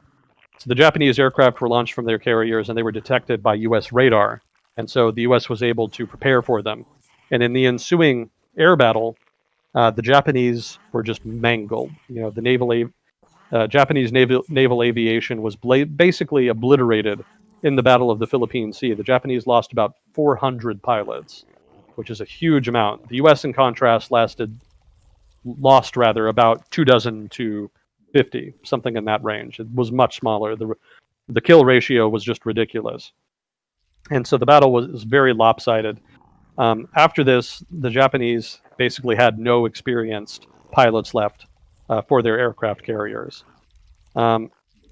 Even worse, they actually also lost 3 aircraft carriers in the subsequent U.S. counterattack launched from U.S. aircraft carriers. Two of those Japanese carriers were lost by U.S. subs, one by U.S. airstrikes from carrier airstrikes. So all told, the Battle of the Philippine Sea was a complete disaster for the Imperial Japanese Navy. Pretty much all of the remaining pilots are lost. The number of carriers are lost. It was just a massive shit show for them. But the big takeaway for the United States is that the U.S. basically had free reign of the Marianas Islands. They didn't have to worry about the Imperial Japanese Navy after this, which suited them just fine. So this leads, after the Battle of Saipan and the Battle of the Philippine Sea, to the Battle of Tinian. Now, Tinian Island is actually pretty close to the island of Saipan. It's actually so close that artillery, that is to say U.S. artillery on Saipan, was actually able to provide indirect fire to U.S. troops on Tinian. That's how close they were. So that they also provided some preliminary bombardment in conjunction with the naval bombardment. In fact, and this is to illustrate that naval bombardment before an invasion is not risk-free, pretty much all of these islands that the U.S. took during the war had naval batteries. That is to say, they had major shore-based artillery designed to defend against fleets attacking. And in the case of Tinian, those Japanese shore-based batteries were able to hit a U.S. battleship that was performing that preliminary bombardment 22 times. Mind you, these were 150 millimeter Japanese shore guns, so these are not minor hits. Like, these are pretty devastating. So the U.S. battleship Colorado was hit 22 times by those shore batteries and in turn suffered heavy damage. I think there was also a cruiser or a destroyer or something that also took some hits, but the battleship was kind of the big one there. So knocking out those shore batteries is one of the big goals for any naval preliminary bombardment, because obviously, as can be seen, that was a big problem for them. But eventually it was done, and the invasion was able to move forward. So there was actually on Tinian only one location that was really suitable for landings, because most of the rest of the island had this weird 15-foot high coral reef around it. So that was a big problem for the US Marines, because that meant that the Japanese knew pretty much exactly where they were going to land and were going to focus their defense there, and that would make the battle a lot tougher. So an innovative solution was contrived by Navy Seabees. Now, for those of you not from the U.S., and maybe some of you who are really tripping over my words tonight, the Seabees are basically combat engineers. They work specifically for the U.S. Navy, and their job is to construct buildings, to build bridges, any kind of infrastructure the Navy needs. The Seabees build it. Basically, they're SCVs in StarCraft. Yeah, actually, that is pretty much it. Yeah, and they have a reputation for building things very fast and building things in places for which you would not think they would be able to. I think their motto is, let me see if I can conjure it here. There's something in the way. The difficult we do quickly, the impossible takes a bit longer. Nice. Something to that effect. Yeah, the U.S. any given military is always loaded with cutesy phrases and slogans like that. It's one of the fun things about studying military history. It's the military engineer's American can-do attitude in a motto. There you go, exactly. So that's the Seabees, and so what the Seabees did for the Marines is they actually went to some of the sugar mills on Saipan Island. And from those sugar mills, they took steel and used it to forge ramps.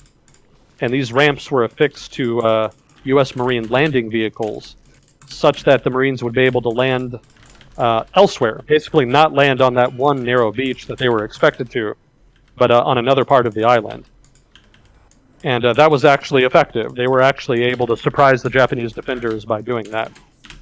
So, an interesting little bit of trivia there. The invasion of Tinian involved the use of some impromptu ramps made from sugar mills in Saipan. So let's see. The subsequent battle went relatively smoothly, I think. U.S. landing forces feinted towards the main city on Tinian Island, Tinian Town, which served to divert Japanese troops from the main landing site. So there was one landing in one part of the island that made the Japanese think that the U.S. was going for the capital of the island, basically the main town, when in fact that was a diversionary attack. So that served to catch the Japanese off guard and made the fighting a little bit easier. The Japanese, for their part, launched counterattacks at night in order to try to stem the invasion. They didn't even bother during the day, really. And some of those actually included tanks, since the garrison was equipped with few. All of these were defeated, but they did manage to lead to quite a bit of fighting. Again, fighting in the Pacific, very tough. The fighting on Tinian lasted about a week, but even after that week was over and the island had been nominally secure, there were still some soldiers who held out in the island's interior. And in this case, there was one example, a guy named Murata Susumu. Murata Susumu, I have no idea how to pronounce that. But this Japanese soldier would not be captured until 1953, which is about 8 years after the end of World War II. So again, this illustrates that fanaticism of the Japanese soldier. So later on, Tinian would become an important base for the U.S. There were camps here built for 50,000 troops. to give you an idea of just how many people were being stationed here. There was also 4 1,000-bed hospitals that were planned and located for the invasion of Japan that was planned later on in the war. But these were not actually built. But this just gives you an idea of just how important Tinian was going to be if the invasion of Japan had been carried out. And also served to illustrate how important it was anyway, because it was still an important waypoint for subsequent operations in the Pacific Theater. So that said, once again, the U.S. ended up having a bunch of Japanese civilians, encountering a bunch of Japanese civilians, and about 3,000 of these were interned. They had been living there basically as part of the Japanese UN mandate, and those of them that did not kill themselves or had not been evacuated when the battle started, these were interned in the island, about 3,000 all told. Now, the only other major island that saw combat in the Marianas campaign was Guam, which the U.S., of course, went out of its way to take back. Now, I don't have details on the Battle of Guam. Basically, the U.S. invaded the island, pushed through the defenses. I don't really have any trivia or anything for this one. Again, kind of ran out of time this week, has been super busy. But just know here that the U.S. was able to successfully reconquer Guam after it had been taken from it by the Japanese in 1942. So all told, 3 major battles in the Marianas, Saipan, Tinian, Guam, and then 1 major naval battle, the Battle of the Philippine Sea. There were some significant Japanese garrisons in the Marianas Islands that were bypassed. These were on the islands of Rota, Pagan, and Aquiguan. No idea if that's correct pronunciation, but that's what it says here. These garrisons were pretty small, though, so it's not like these were major garrisons that were being left to rot. But all the same, they were bypassed and would basically remain there until the end of the war. So all of this is occurring roughly summer 44. The Marianas campaign plays out over the course of summer 44. Meanwhile, also over the course of the summer 44, there's still fighting going on in Guinea, of course. Now, of course, we talked a little bit about Guinea in early 44. That was the end of the Huon Peninsula campaign, and then the subsequent hopping across Western Guinea as part of the Western Guinea campaign. Here in the summer of 44, that Western Guinea campaign would continue. One of the territories taken was the island of Noamfor. There was a significant battle there. And then there was also a battle in the rear, basically around the town of Itap, which had been taken pretty early on in the Western Guinea campaign. It was one of the first outposts taken. There was a basically large Japanese attack that was launched from the interior of Guinea, from those former garrison troops that I told you about that had retreated inwards into Guinea. There had been skirmishing up to this point, but the Japanese marshaled their forces and launched a pretty large attack at a place called Drinamore River.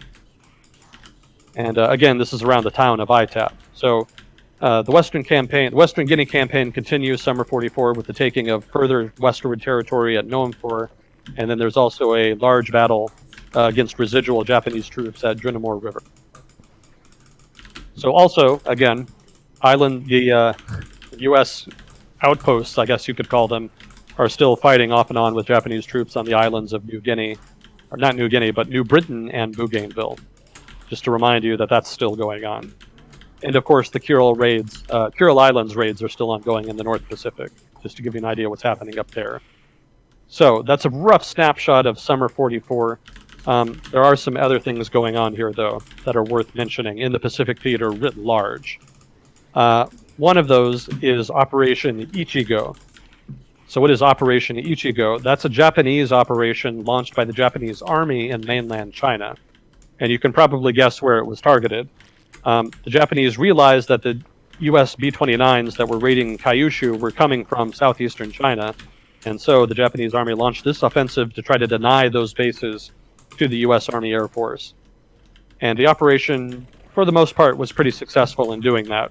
And as a result, the bombing campaign, Operation Matterhorn, basically had to stop because they had lost their bases in China on account of Operation Ichigo. Now, this didn't matter a whole lot at this point because, again, the Marianas Islands, having been taken, could now serve as a substitute. And basically at this point, this is when U.S. bombers, start getting relocated, from India to the Marianas Islands territories that have now been taken. But for now, the relevant thing to know is that Operation Matterhorn basically reaches a quick end because of Operation Ichigo and Japanese action in mainland China. So something else worth mentioning here. There was some talk between the US and the Soviet Union of building up the Soviet Air Force in eastern Russia, and perhaps even building bases in the USSR. The US had kind of been trying to pressure the Soviet Union a little bit to be a little more proactive in the war against Japan. The Soviets, of course, were not in the least bit interested in doing that. They kind of had their hands full with Germany. But they did humor the United States a little bit in these discussions. Ultimately, the talks went nowhere. Nothing came of it ultimately, but it kind of reflected that U.S. desire to try to push the Soviets, or at least pressure somewhat the Soviets, into the Pacific War. Now, the Soviets, for their part, again, mostly focused on the Germans at this point. They were, however, playing the role of nominal neutral arbiter between the U.S. and Japan. The Japanese figured that the Soviets were going to honor their non-aggression treaty. That seemed to be the case. And so when the Japanese government started sending out peace feelers at this juncture in the war, they actually went to the Soviets as their go-between. So that didn't really work out too well because the Soviets were not that interested in peace in the Pacific. They were more interested in dragging the war out a little bit so that the war would last long enough for them to get involved after the war in Europe wrapped up. So the Japanese didn't really realize that. The U.S. didn't either, and it's really only something that's kind of come out in the past 10 years or so. I remember reading about some new documentation to that effect. But basically, the Soviets were a little bit duplicitous in pretending to be a neutral arbiter for the Japanese. So, that said, now we're getting into late 1944. This is basically, I want to say, winter. No, fall, sorry. This is fall 1944 and early winter or so. So at this point, the plan of attack has changed again. But it's not really a major change. The change is that the invasion of the Philippines is now going to be moved up in its schedule. It was originally scheduled for early 1945. The change in plan moves it to late 1944. And part of that has to do with the successful invasion of the Marianas Islands and the speed at which the Western Guinea campaign was progressing. Again, Formosa no longer part of the plan. That had been removed. Part of the reason here that Formosa had been removed from the main battle plan here for the campaign in the Pacific is that it was considered too close to China. And the reason that was a problem is that the Japanese, of course, had a number of air bases from which air raids could be launched on Formosa.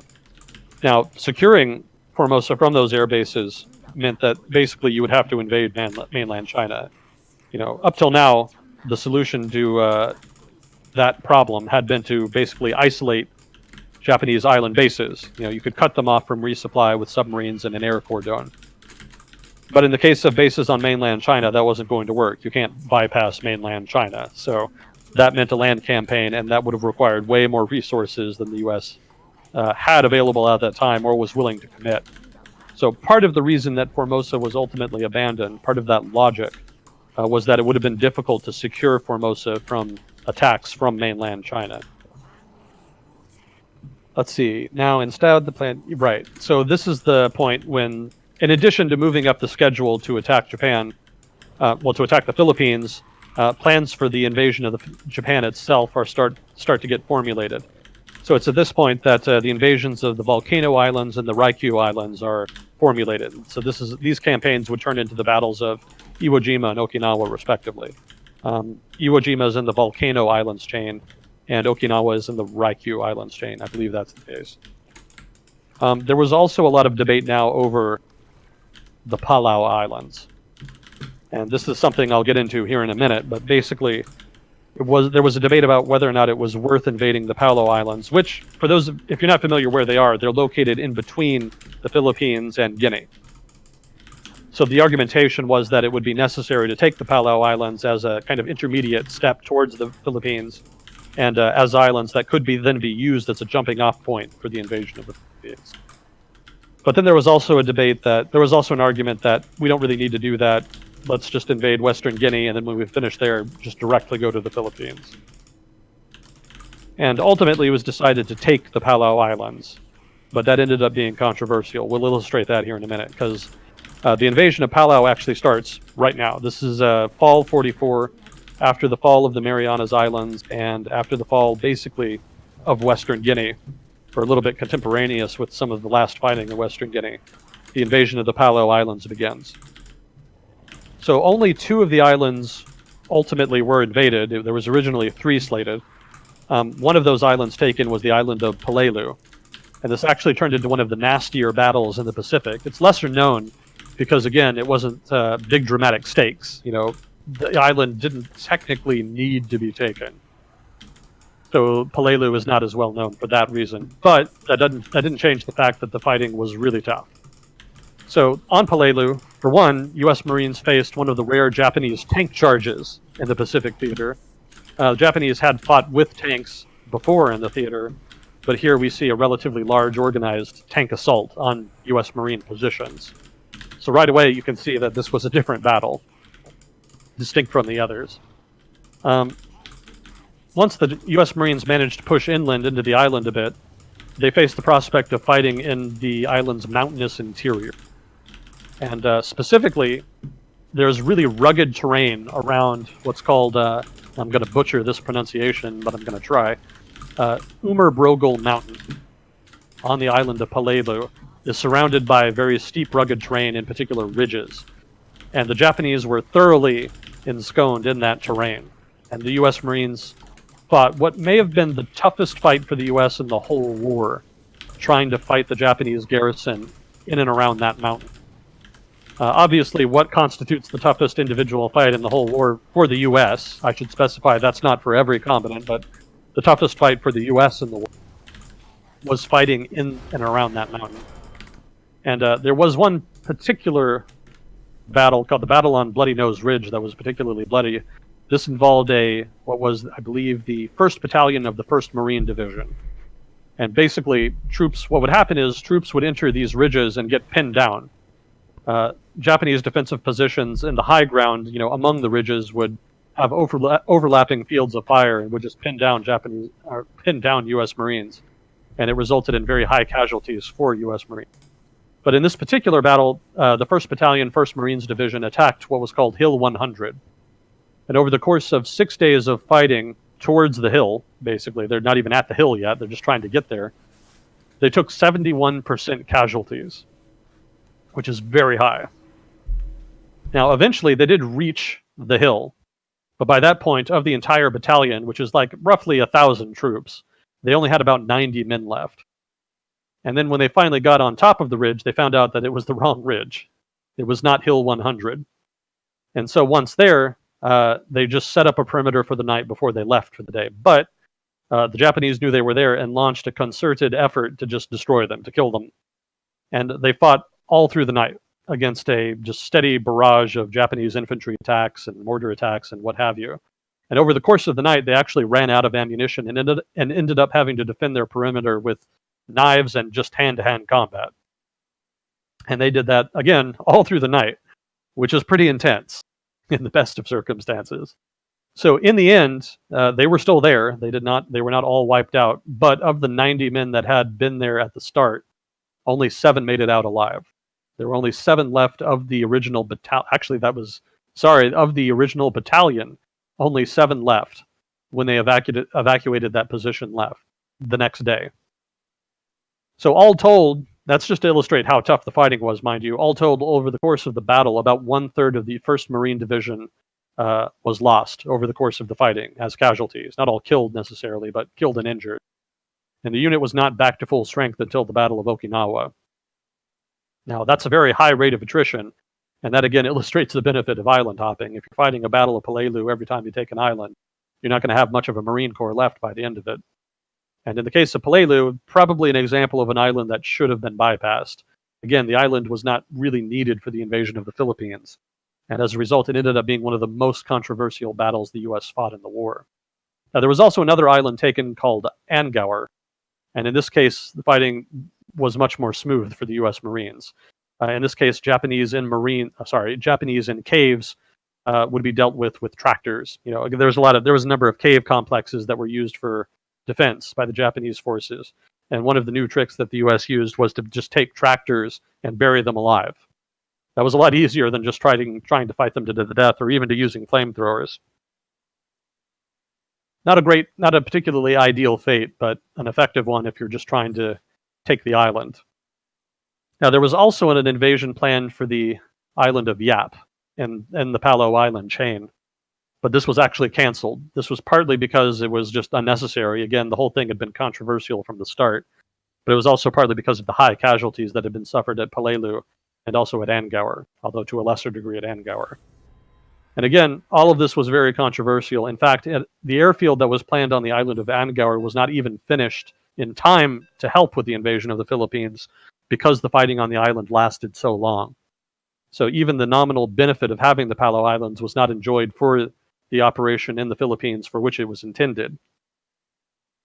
Again, very controversial. I sound like a broken record, so I'll leave it at that. There were some Japanese garrisons bypassed on the islands of Imelik and Babelthuap, as well as Yap, technically. Again, that was bypassed. And actually, one of those, I think, was the main island, the largest island in Palau.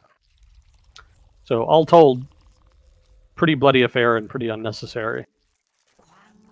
There was also the island of Ulithi. This was not an island taken by force. The Japanese were not defended it, but the U.S. did take it and build a base there. So that ended up being later. It ended up being a pretty significant base for the U.S. Navy, I think, for logistics and for the bombing campaign. So that's the Battle of Palau in a nutshell, and that played out over the fall of 1944 and probably into the winter.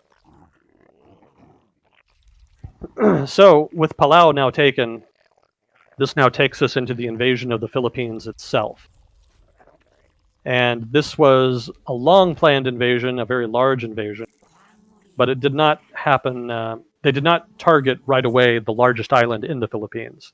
The original plan for the invasion of the Philippines had actually been to invade the southernmost island, the island of Mindanao, and then basically to work up through the island chain south to north. This plan was changed to invade basically the middle part of the Philippines. If you look at a map of the Philippines, you'll see one big island up north, that's the island of Luzon, and then a big island in the south, that's Mindanao, and then you'll see kind of a cluster of slender, thin islands in the middle. And it was ultimately decided to attack the easternmost of those slender islands first. That was the island of Leyte. And those of you familiar with World War II probably know where this is going, the Battle of Leyte Gulf, but bear with me. So U.S. forces plan to and do land on the island of Leyte. Part of the reason Leyte was chosen was because it had a very good natural bay, which was thought to be very useful for the loading and unloading of troops and supplies. That had kind of been a problem on other islands and other campaigns fought over the course of the Pacific. Sometimes it was actually difficult to load and land troops and supplies on a given island because of the terrain around the island, the coral reef, etc. So that problem was not present at Leyte. It was chosen specifically because that was an advantage, and in turn, the logistical side of the campaign went much more smoothly. Now, I'm not going to get into the full Battle of the Philippines because, again, didn't have as much time to prepare for this one. But there's not really a whole lot to tell in any case beyond the invasion of Leyte. From Leyte, basically there were one or two surrounding islands that were taken, and then from there, the U.S. would directly invade the island of Luzon. And then when they invaded the Luzon, they didn't invade the southern part of the island first. They didn't jump from Leyte to southern Luzon and then move up north to the capital at Manila. Rather, they took Leyte, the surrounding islands, and then they actually loaded up and sailed and landed directly near Manila, up in the northern part of the island of Luzon. And they attacked that area directly and then rolled up the rest of the island from there. Now, from there, over the course of the subsequent year, the Battle of the Philippines would play out with subsequent landings on the rest of the Philippine islands. I think Mindanao ended up being one of the last islands to take in 1945. But suffice to say, the invasion and reconquest of the Philippines took a long time. It's not like they invaded in late 44 and then just had the whole island chain back. Rather, they focused specifically on Leyte and then in Luzon. And I think they had Luzon by early 45 or so. And then after that, over the course of the rest of the war, they would slowly take the rest of the Philippines territory.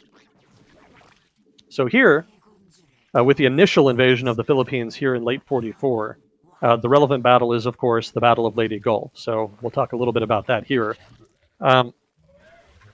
the Japanese, for their part, figured that an invasion of the Philippines were coming. They knew that an invasion of the Marianas was coming. They tried to prepare for that. That didn't go well. That was the Battle of the Philippine Sea. So now they're going to try it again. This time, the plan is to marshal what naval resources the Japanese Navy has left, which are still pretty considerable, and try to attack the landing force in Leyte Gulf. Obviously, they can't really go toe-to-toe with the U.S. Navy at this point, but it's thought if they can force a close surface action, a close-range surface action, rather than a exchange of carrier aircraft, basically. It's thought if they can do it that way, then they can leverage their still considerable surface warship advantage, or at least, strength anyway, and use that to obliterate enough transport ships, Marines, etc., and maybe even some U.S. Navy ships to stop the invasion, or at least significantly slow it down. Excuse me, voice running out of gas. We're probably going over time, aren't we? Hello?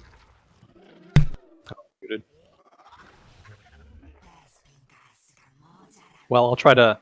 If you need to wrap up early, let me know, and we can... It's no problem, we can kind of stop early. But for now, anyway.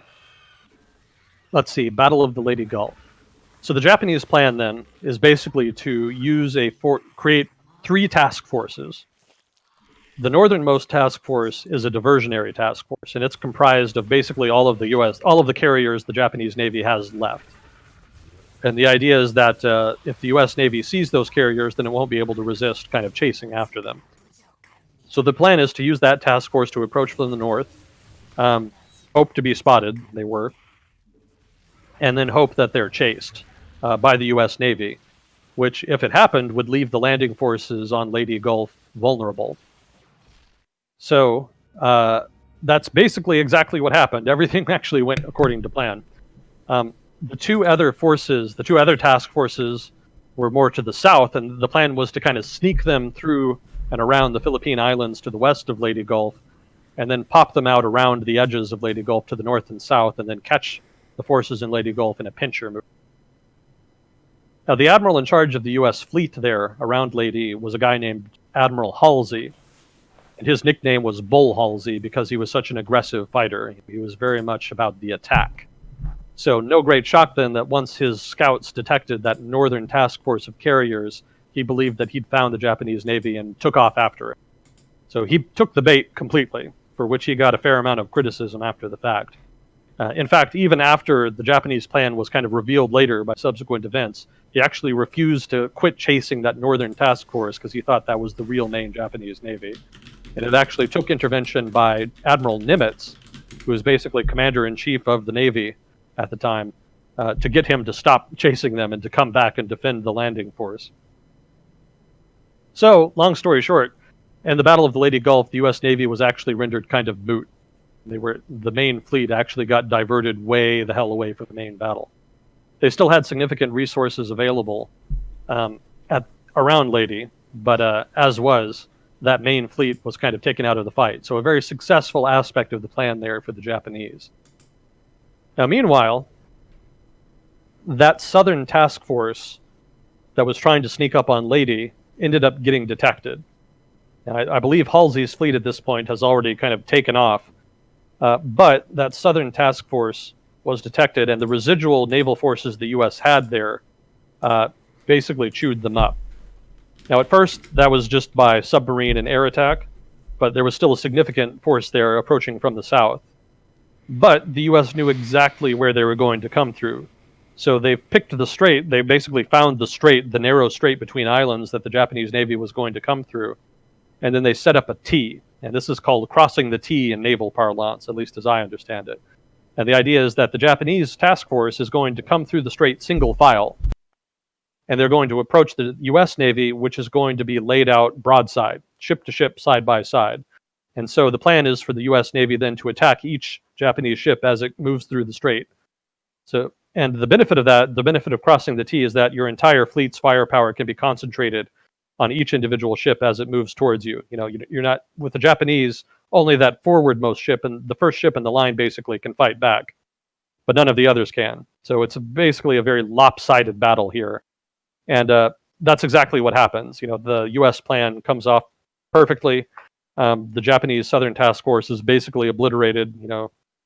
There's a whole screen of U.S. destroyers that does a lot of damage by itself before the task force even gets to the main battle line for that southern U.S. force. And then once whatever was left of the Japanese task force reached that main battle line, they just got shot to hell. So there were very few survivors of that task force for the Japanese. I think it was just a couple of ships, and they basically just kind of ran off back to Japan. Their part of the battle was over. Now, here's the thing. While that was happening, there was a simultaneous battle up north. And this is the one that's a little bit of a miracle. Keep in mind, there were 3 Japanese task forces. One was that diversionary force. One is the Southern Task Force I just described that just got obliterated. But then there was that middle task force that was approaching Leyte from the north. And the U.S. actually did not detect them until very late. And it looked like they would actually be able to attack the landings on Leyte Gulf. The U.S. just didn't really have anything defending that strait there that they passed through. And so the only thing that encountered that force was basically a single escort carrier and a handful of destroyers that were escorting it. Now, mind you, an escort carrier is a lot smaller than a fleet carrier. It basically only carries like a squadron or so of aircraft. So this is not like a powerful force. This is basically just a scouting force for the fleet that just happens to trip over this giant Japanese task force that's moving in for the kill. And what follows is one of the most dramatic last stands of the Pacific Theater, at least for the U.S. Navy. This little escort carrier and its destroyer escort basically tries to fight off this entire battle group of the Japanese. And the plan is not to defeat them. In fact, the plan for the most part is just to get the hell away while asking for reinforcements. In fact, screaming for them, because it's well known that just how big this task force is. But the delaying action that they fought ended up being pretty successful. And mind you, it was a pretty desperate delaying action. The aircraft carrier launched all of its fighters, and those fighters, which mind you were, they didn't have any fighter opposition from the Japanese because all the Japanese carriers were off in the diversionary force, and even those were actually empty at this point. Little trivia for you. None of the Japanese carriers really had any aircraft with which to launch because most of the pilots were either dead or still in training. So those carriers that I mentioned in the diversionary force, all empty. But even so, a large Japanese naval task force like this still had a considerable anti-air element to it in terms of anti-aircraft guns. So about a dozen or so fighters, for the most part, not even really anti-ship aircraft, are just buzzing this big fleet and just trying to do what damage they can and raise mayhem, basically. The destroyers, meanwhile, are laying smoke, which is a thing that you can do. For those not familiar with the concept, destroyers could carry chemicals, basically, that released a giant plume of smoke when released. And this is very useful in a surface battle for a navy because it basically blocks the view of the enemy's gunners. It also blocks the view of your gunners, but if you're trying to escape desperately, as the U.S. ships in this case are, that's pretty desirable. So destroyers laying smoke, they're firing torpedoes here and there and the other, and they're also kind of charging at the fleet and then running off, basically doing the naval equivalent of hit and run attacks. And meanwhile, all of these ships are taking hits. The Japanese have pretty good gunners, so it's not like they're not doing damage. And the escort carrier actually has armor that's so thin that the rounds from the Japanese battleships are actually going through the ship. They're not even detonating. They just go in one end and right out the other. So obviously, the U.S. is not winning this battle, clearly. This is a losing battle for them. But in the process, they get lucky. And what happens is 2 things. One, the Japanese admiral in charge of the task force fails to order his task force into battle formation, basically. Instead, he's basically still in normal formation. But he orders his ships to attack anyway. And this results in a lot of confusion in the subsequent fighting. Ships actually start running into each other. They're out of place. There's mass confusion, basically. The Japanese commander just loses track of where his ships are, where the fleet is, and what's going on. It's a classic example of the importance of command and control to managing a battle. The second thing that happens is that the Japanese commander overestimates the size of the force he's fighting. The task force, basically, this tiny task force that the Japanese are fighting, is so ferocious in trying to survive and trying to delay the Japanese fleet that the Japanese fleet actually thinks that it's much larger than it actually is. And then the third thing happens, the third big stroke of luck for the U.S. Japanese forces in the Philippines report seeing a U.S. fleet to their north. This is not Halsey's fleet that's chasing the diversionary force, but rather a separate fleet. And the Japanese commander, thinking that there's a bigger force that he's fighting than he actually is, decides to disengage and try to pursue that other force that had been reported in the Philippines as an alternative target. Basically, he thinks he's not going to be able to get Leyte Gulf. The U.S. defenses are too strong. So let's get this fleet as a consolation prize. It turns out that that fleet didn't even exist. The report was completely false. I don't know enough about the history to know why that report was even made. But again, classic example of the importance of command and control, and in this case, intelligence. If intelligence reports are false, that can have a big impact on the course of a battle. And in this case, it basically denied the Japanese the chance to attack Leyte Gulf. So altogether, the ferocious last-ditch defense of that little U.S. task force, combined with that bad report from Japanese allies on the Philippines, on the Philippine Islands, combined with the inability of the Japanese commander of the task force to basically keep his shit together, to keep his ships in line and keep track of the battle, all resulted in a surprise win for the U.S. A serious stroke of luck here for the U.S. So that's the Battle of the Leyte Gulf. The U.S. basically mangles one task force, gets drawn off by the diversionary task force, and completely lucks out in managing to divert that one Japanese task force that probably should have, by rights, successfully attacked Leyte Gulf. So one of the more dramatic battles of the war, generally when you see the highlight reel of major battles that get their own documentaries in World War II, Leyte Gulf is one of them. That's considered one of the major battles. So the result of this battle, though, is that the Japanese Navy is just obliterated. They're, well, not completely obliterated, but they take significant damage, losing the task force. They also basically lose the diversionary task force, which takes significant damage from Halsey's fleet, which only late in the battle ends up disengaging and finally coming back. And then, of course, that one task force that kind of managed to survive, they came out of it relatively intact. But by now, fuel shortages and attrition from this battle and others has whittled the Imperial Japanese Navy down to a fraction of its former power. So that's the significance of the Battle of the Leyte Gulf. The invasion of the Philippines goes on, as I described before, unmolested by the Imperial Japanese Navy. Contemporary with the invasion of the Philippines during this time, again, we're still talking fall 44, the invasion of Western Guinea continues and kind of finishes. And one of the campaigns that happens is Itap Wewak. I have no idea if that's correct pronunciation, but also the island of Morotai. This basically wraps up the Western Guinea campaign. But just so you know, Australian and U.S. Army troops are fighting that as well, contemporaneous with the invasion of the Philippines. Also, there's another big change here in late 44 that happens in the Solomon Islands, which, yes, is still seeing fighting on the islands of New Britain and Bougainville. Up till now, most of the Allied outposts on the two islands had been mostly American. Now they're switched out for Australian troops. And this is actually partly done for political reasons. The Australian government was a little bit worried that they were getting marginalized more and more from the war. The Australian Air Force and Navy were still participating, but the Australian Army didn't really have a lot to do by this juncture. Still some fighting in Guinea, but a lot of the major battles did not involve Australian armies at this point, or would from this point forward.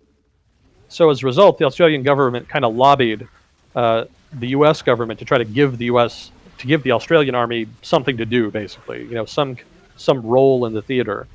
And part of the reason the Australian government wanted to do that is because they were afraid that they would not have as much influence in the post-war settlement when it came to that at the end of the war, if they were not directly involved in the ground fighting.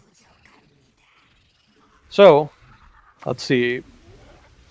So they ended up being the principal garrison on New Britain and Bougainville as a result of this change. Now, one of the things that happened as a result is that the operational tempo on the islands actually changed. Once the Australians kind of come in, they actually end up launching offensive operations. Now, up to this point, the U.S. position had been just exist, basically. Just maintain the outposts, defend against any Japanese attacks, and that's enough. But the Australian forces on the island are actually pushed into launching offensives to try to clear the island.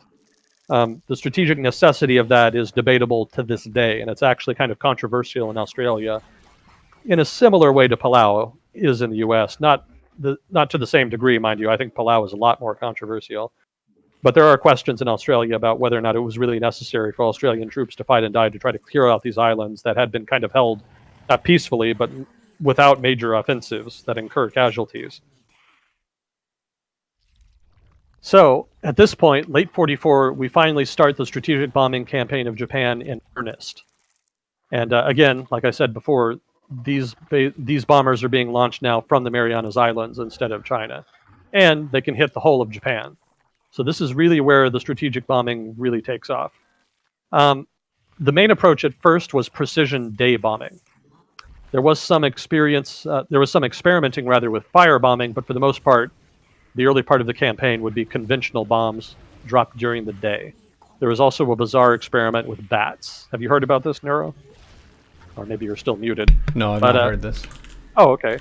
Well, the experiment basically was kind of in the similar vein of fire. The idea behind firebombing is that Japanese cities at the time were made mostly of wood and paper.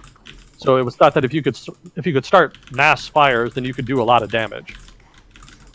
But firebombing in the early campaign was of mixed effectiveness. So there was an idea had that what if you could attach incendiary devices to bats, to a whole bunch of bats, and then release those bats over the city. That's a Dota hero. That's a Dota hero.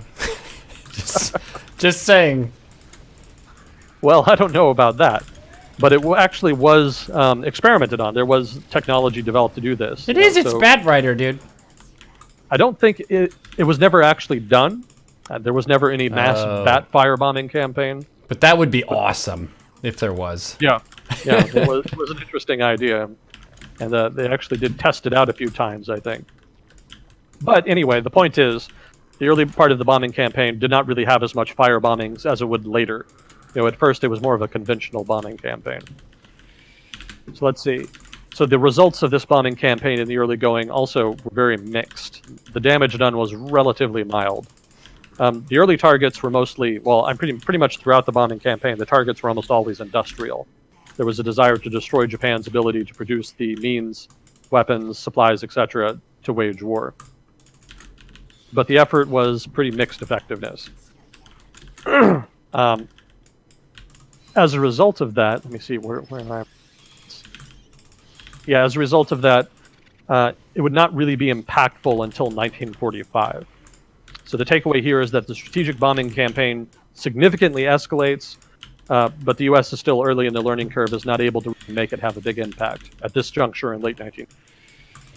So the Japanese, for their part, respond to the beginning of this campaign by launching a series of air raids on the islands in the Marianas from which the bombers are being launched.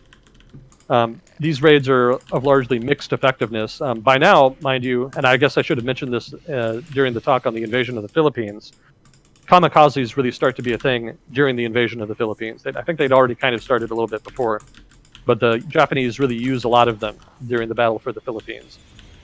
And so during the Marianas campaign, there was also some kamikaze used there to try to deflect, to try to put pressure on the U.S. bomber bases in the Marianas.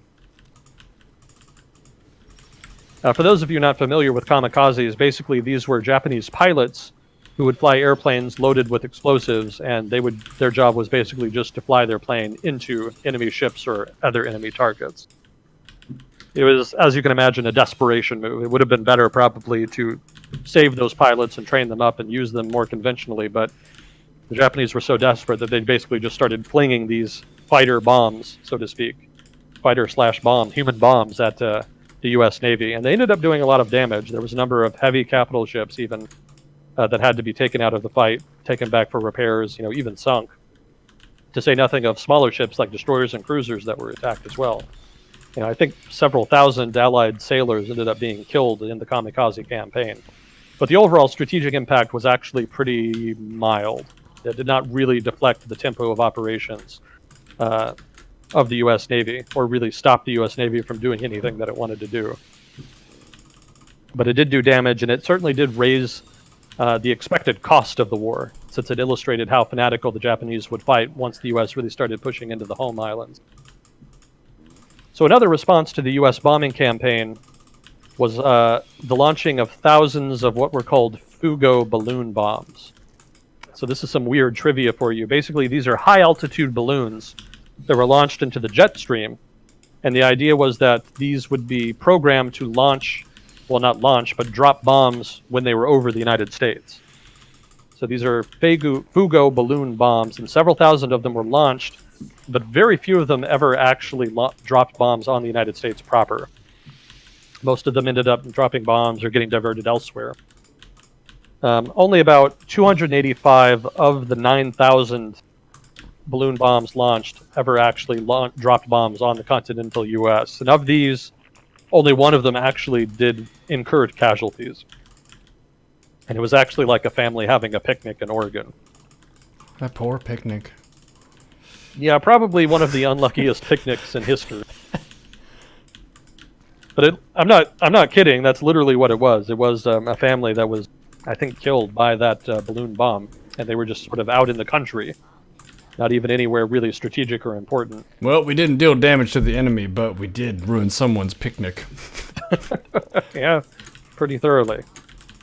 And so, just as an aside here, the Kuril Islands campaign is still continuing. The U.S. is still raiding those islands and kind of diverting some Japanese resources there.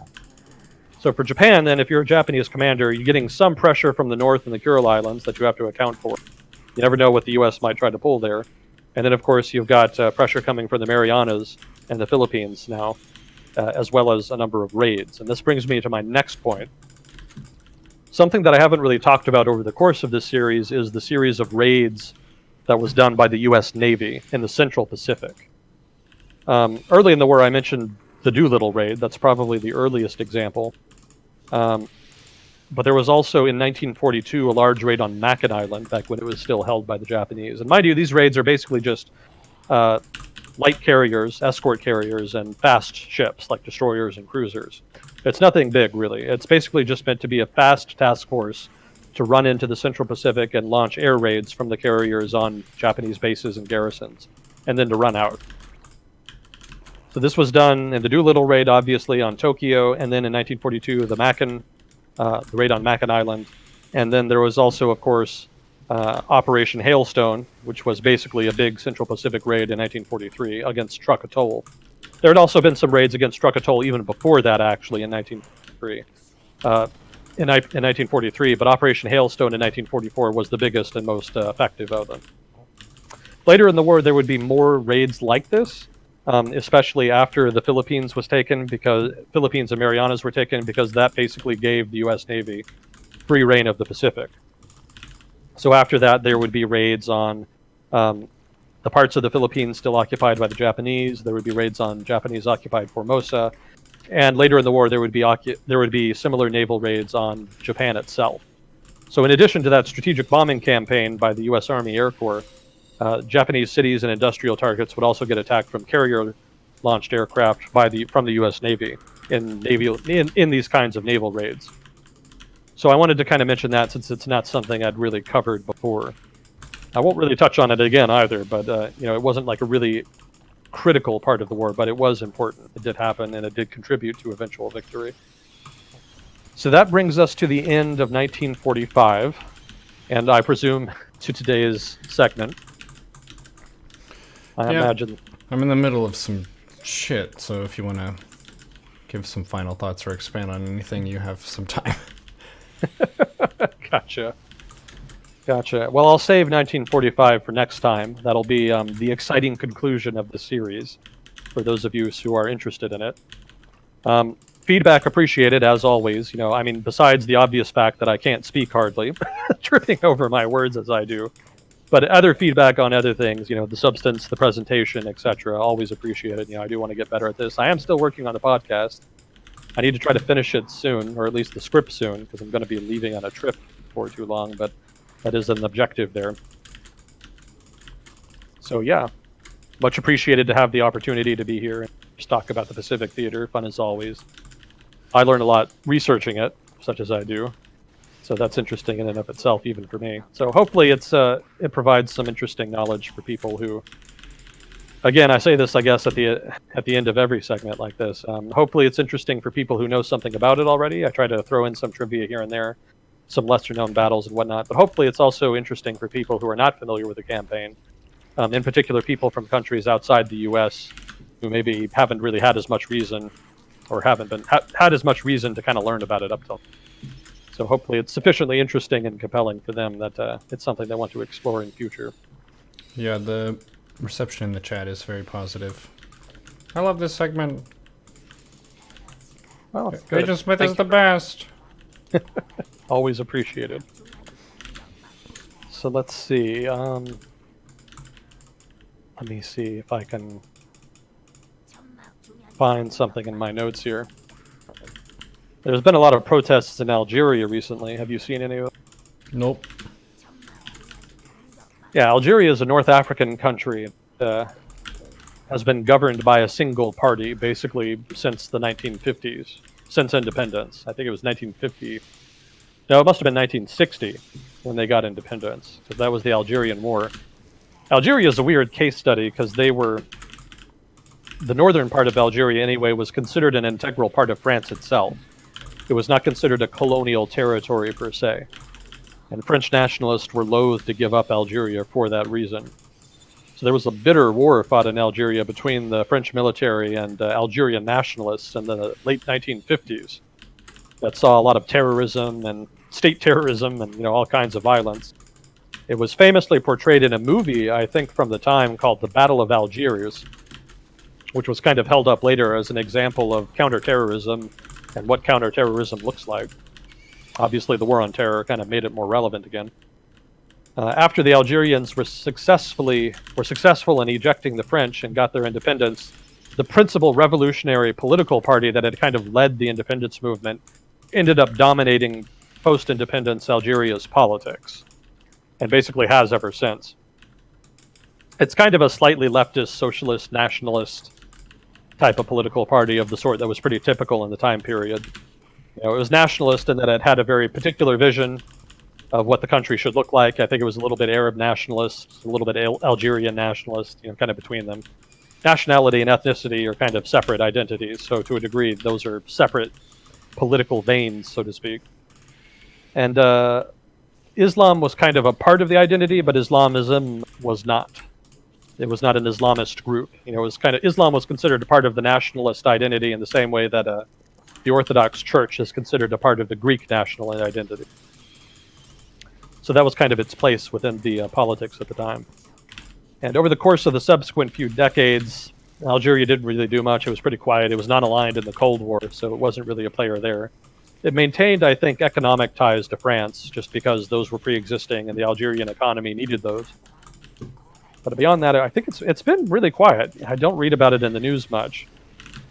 One thing that did happen in the early 90s was that the country had elections that were relatively free for the first time in decades.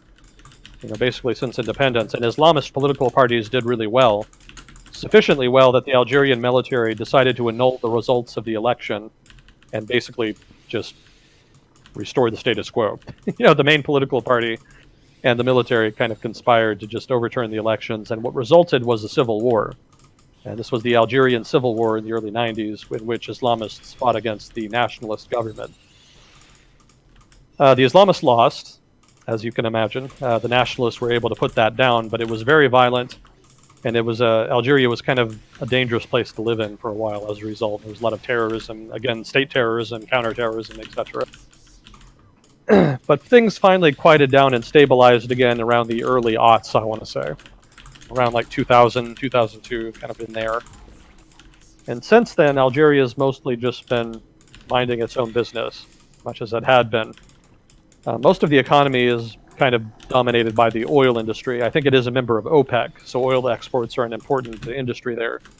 But like a lot of oil-dependent economies, they don't have a lot else going on. The economy isn't really diverse, so there's not a lot of opportunities for younger people looking to kind of move up the social ladder and work and whatnot.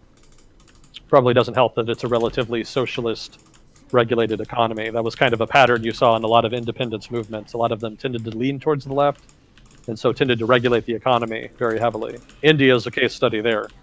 That was the famous, what was it? The Raj rate of growth, something like that. The Indian rate of growth, it was called, 2% per annum, which is pretty low. It could have been a lot higher. Anyway, I'm getting off on a tangent. So the point is, Algeria had been doing okay, but the politics are very sclerotic. It's been dominated by one party for a long time. The president, is a guy named President Bouteflika, is 82 years old right now. And he's been president for like 20 years?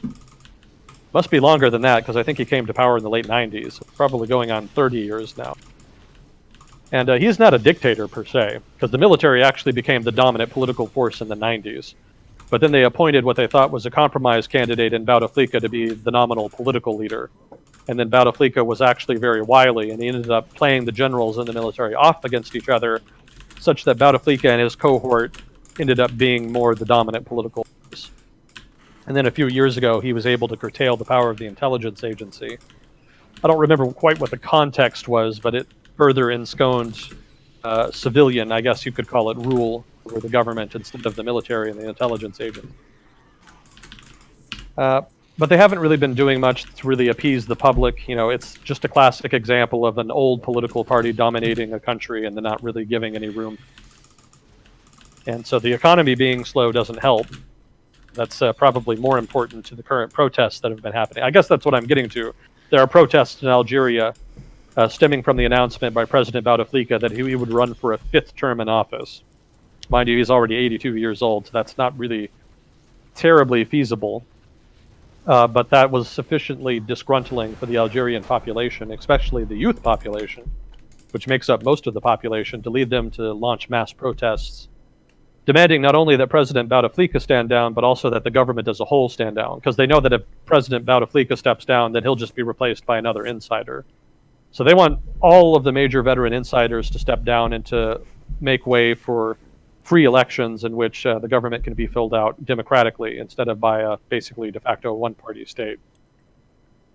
It's probably not going to happen, because the dynamic that seems to be happening within the Algerian government seems to be a competition between the military and Bouteflika's cohort, his network.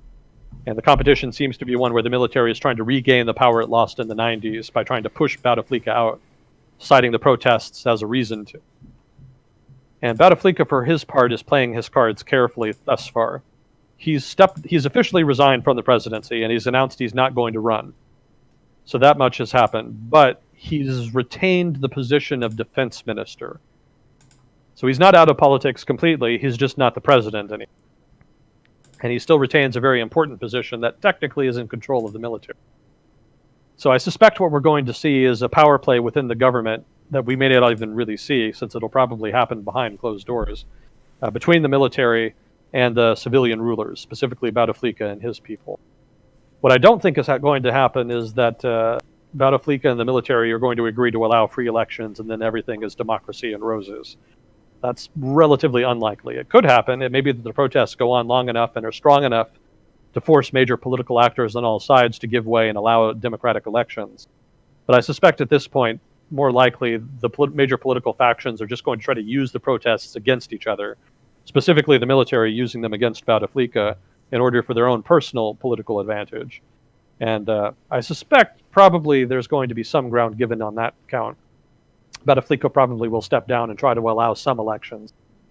But he's also going to try to resist attempts by the military to expand its institutional power within the government. I'm not sure what that's going to look like. But if they play their cards badly enough, maybe the protests get exacerbated and go on such that nobody really thinks they can deny them the chance to hold democratic election. On the other hand, maybe there's a massive bloodbath when the government cracks down. That could happen too. It's not really clear.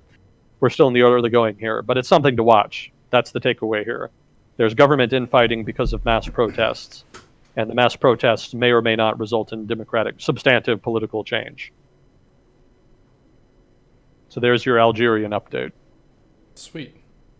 It's a good amount of time to wrap things up. I was in the middle of a very intense game. I got cannon rushed, and I lost my base, and then they were doing a one-base Colossus Archon Disruptor thing, and it was just a mess. Apparently all the chat thought I was dead, so it was kind of a nice one to win. Comeback victory. Those always feel good, don't they? Yep. Well, one of the fun things about streaming this game all the time is sometimes I know that I have a good chance when it looks really bad. Mm-hmm. I think that was a really good example of that kind of game, where Gotcha. I had control of the landscape. My opponent had the stronger army for a long time, but I was so fast that they couldn't move out and attack me. So that allowed me to just edge in more and more income to the point where I just had so many bats. Speaking of bats, I went for mass mutas. Yeah, mobility is a really important part of warfare. And I think it's something that amateurs kind of struggle to learn. I remember back when I was an armchair general way back in the day as a kid, the idea of mobility being an important factor in combat seemed strange. And it took me a long time to kind of wrap my head around it. But it really is one of the most important aspects. If you're a lot more mobile than the other guy, then you just kind of appear where you're least wanted. You can exploit vulnerabilities when they're still vulnerabilities and before the opponent has time to adjust for them. It just gives you more opportunities, more options, and gives you the element of surprise frequently. It's super useful. Yeah, it It's also very allows you to retreat as well. Yeah. So if you have the slow army, if you send it at your enemy, it's committed and you can't do anything about it. It's kind of sent to its fate. Whereas if you have the faster army, you go to attack, you see, okay, this is bad, we're just going to pull out, and you don't really lose anything. Mm-hmm. So that's a really important thing for people to be aware of, is to know if they have a retreat option available. Mm-hmm. Yeah, that's actually an old sort of rivalry. That's sort of the grounds for part of the rivalry between the U.S. Marine Corps and the U.S. Army. And this is actually something that popped up in the Pacific Theater, too. The attitude, the culture, I guess you could say, of the U.S. Marine Corps is to attack. The best defense is a good attack. You should always be on the initiative. You should always be pushing. The U.S. Army's perspective is that it's better to take a more conservative approach. Take territory, fortify it, hold it, and then when you're sure you can hold it, then move on. That's obviously a gross generalization, and I'm sure attitudes have probably evolved a bit since then, but that's nominally the difference in culture there. And in the Pacific Theater, there was actually some tension between the U.S. Army and the Marine Corps in battles where they were both fighting, because the Marine Corps would get angry at the Army for not moving fast enough, because it kept dragging its feet trying to fortify positions instead of attacking more. So just some interesting trivia relevant to mobility. Yeah, and that's the fun trivia for a StarCraft audience. They're like, ooh, I understand these words. Let's go. Well, good stuff. Good having you on. And yeah, thanks for having me. What is it, 1945 we'll start with next time? Yep, next time, 1945. And if we have time, I might also add a postscript. I've got some notes about stuff that happened right at the end of the war and immediately after the war, and how relevant the war was to subsequent history, but I might have too much of that to do that with 45. So there might be an additional section after 45, if that's okay with you. Yeah, sounds good to me. I think it'd be better to have it be pretty thorough rather than to leave people guessing a lot of stuff. Mm-hmm. Gotcha. Well, cool. Thanks for coming on, Agent Smith, Moss Neotech Prototype, and Fuzzy Cord for handling questions, and Chat for sending them. We will be on next week for this. I think I'm in a good groove right now, so should be at a regular frequent time. I will text you in advance as usual. But thank you for coming on again, Agent Smith. Yep. Thank you very much. See you next time. GG. Nice. Sweet action. I get to just push a button for stream markers now. It's awesome. You didn't handle anything? I would like to redact my statement of Fuzzy Cord helping. He actually was no help at all. You said some funny stuff that made me laugh, though. It was a lot of cheese. Yeah, I heard the chat was like riled up or something. I got cheese so much this segment. What is this? What is this? I'm just trying to have my nice, relaxed political segment, and it's like 1312. Drone pull, wing, spine all in. Cannon rush. Proxy barracks, bunker. Just running the gamut of all the cheeses.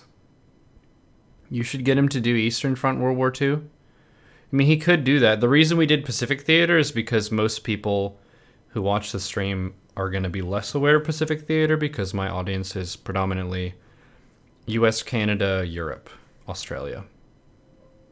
Australia, I think, has a better chance of knowing Pacific Theater stuff. But most people talk about Eastern Front.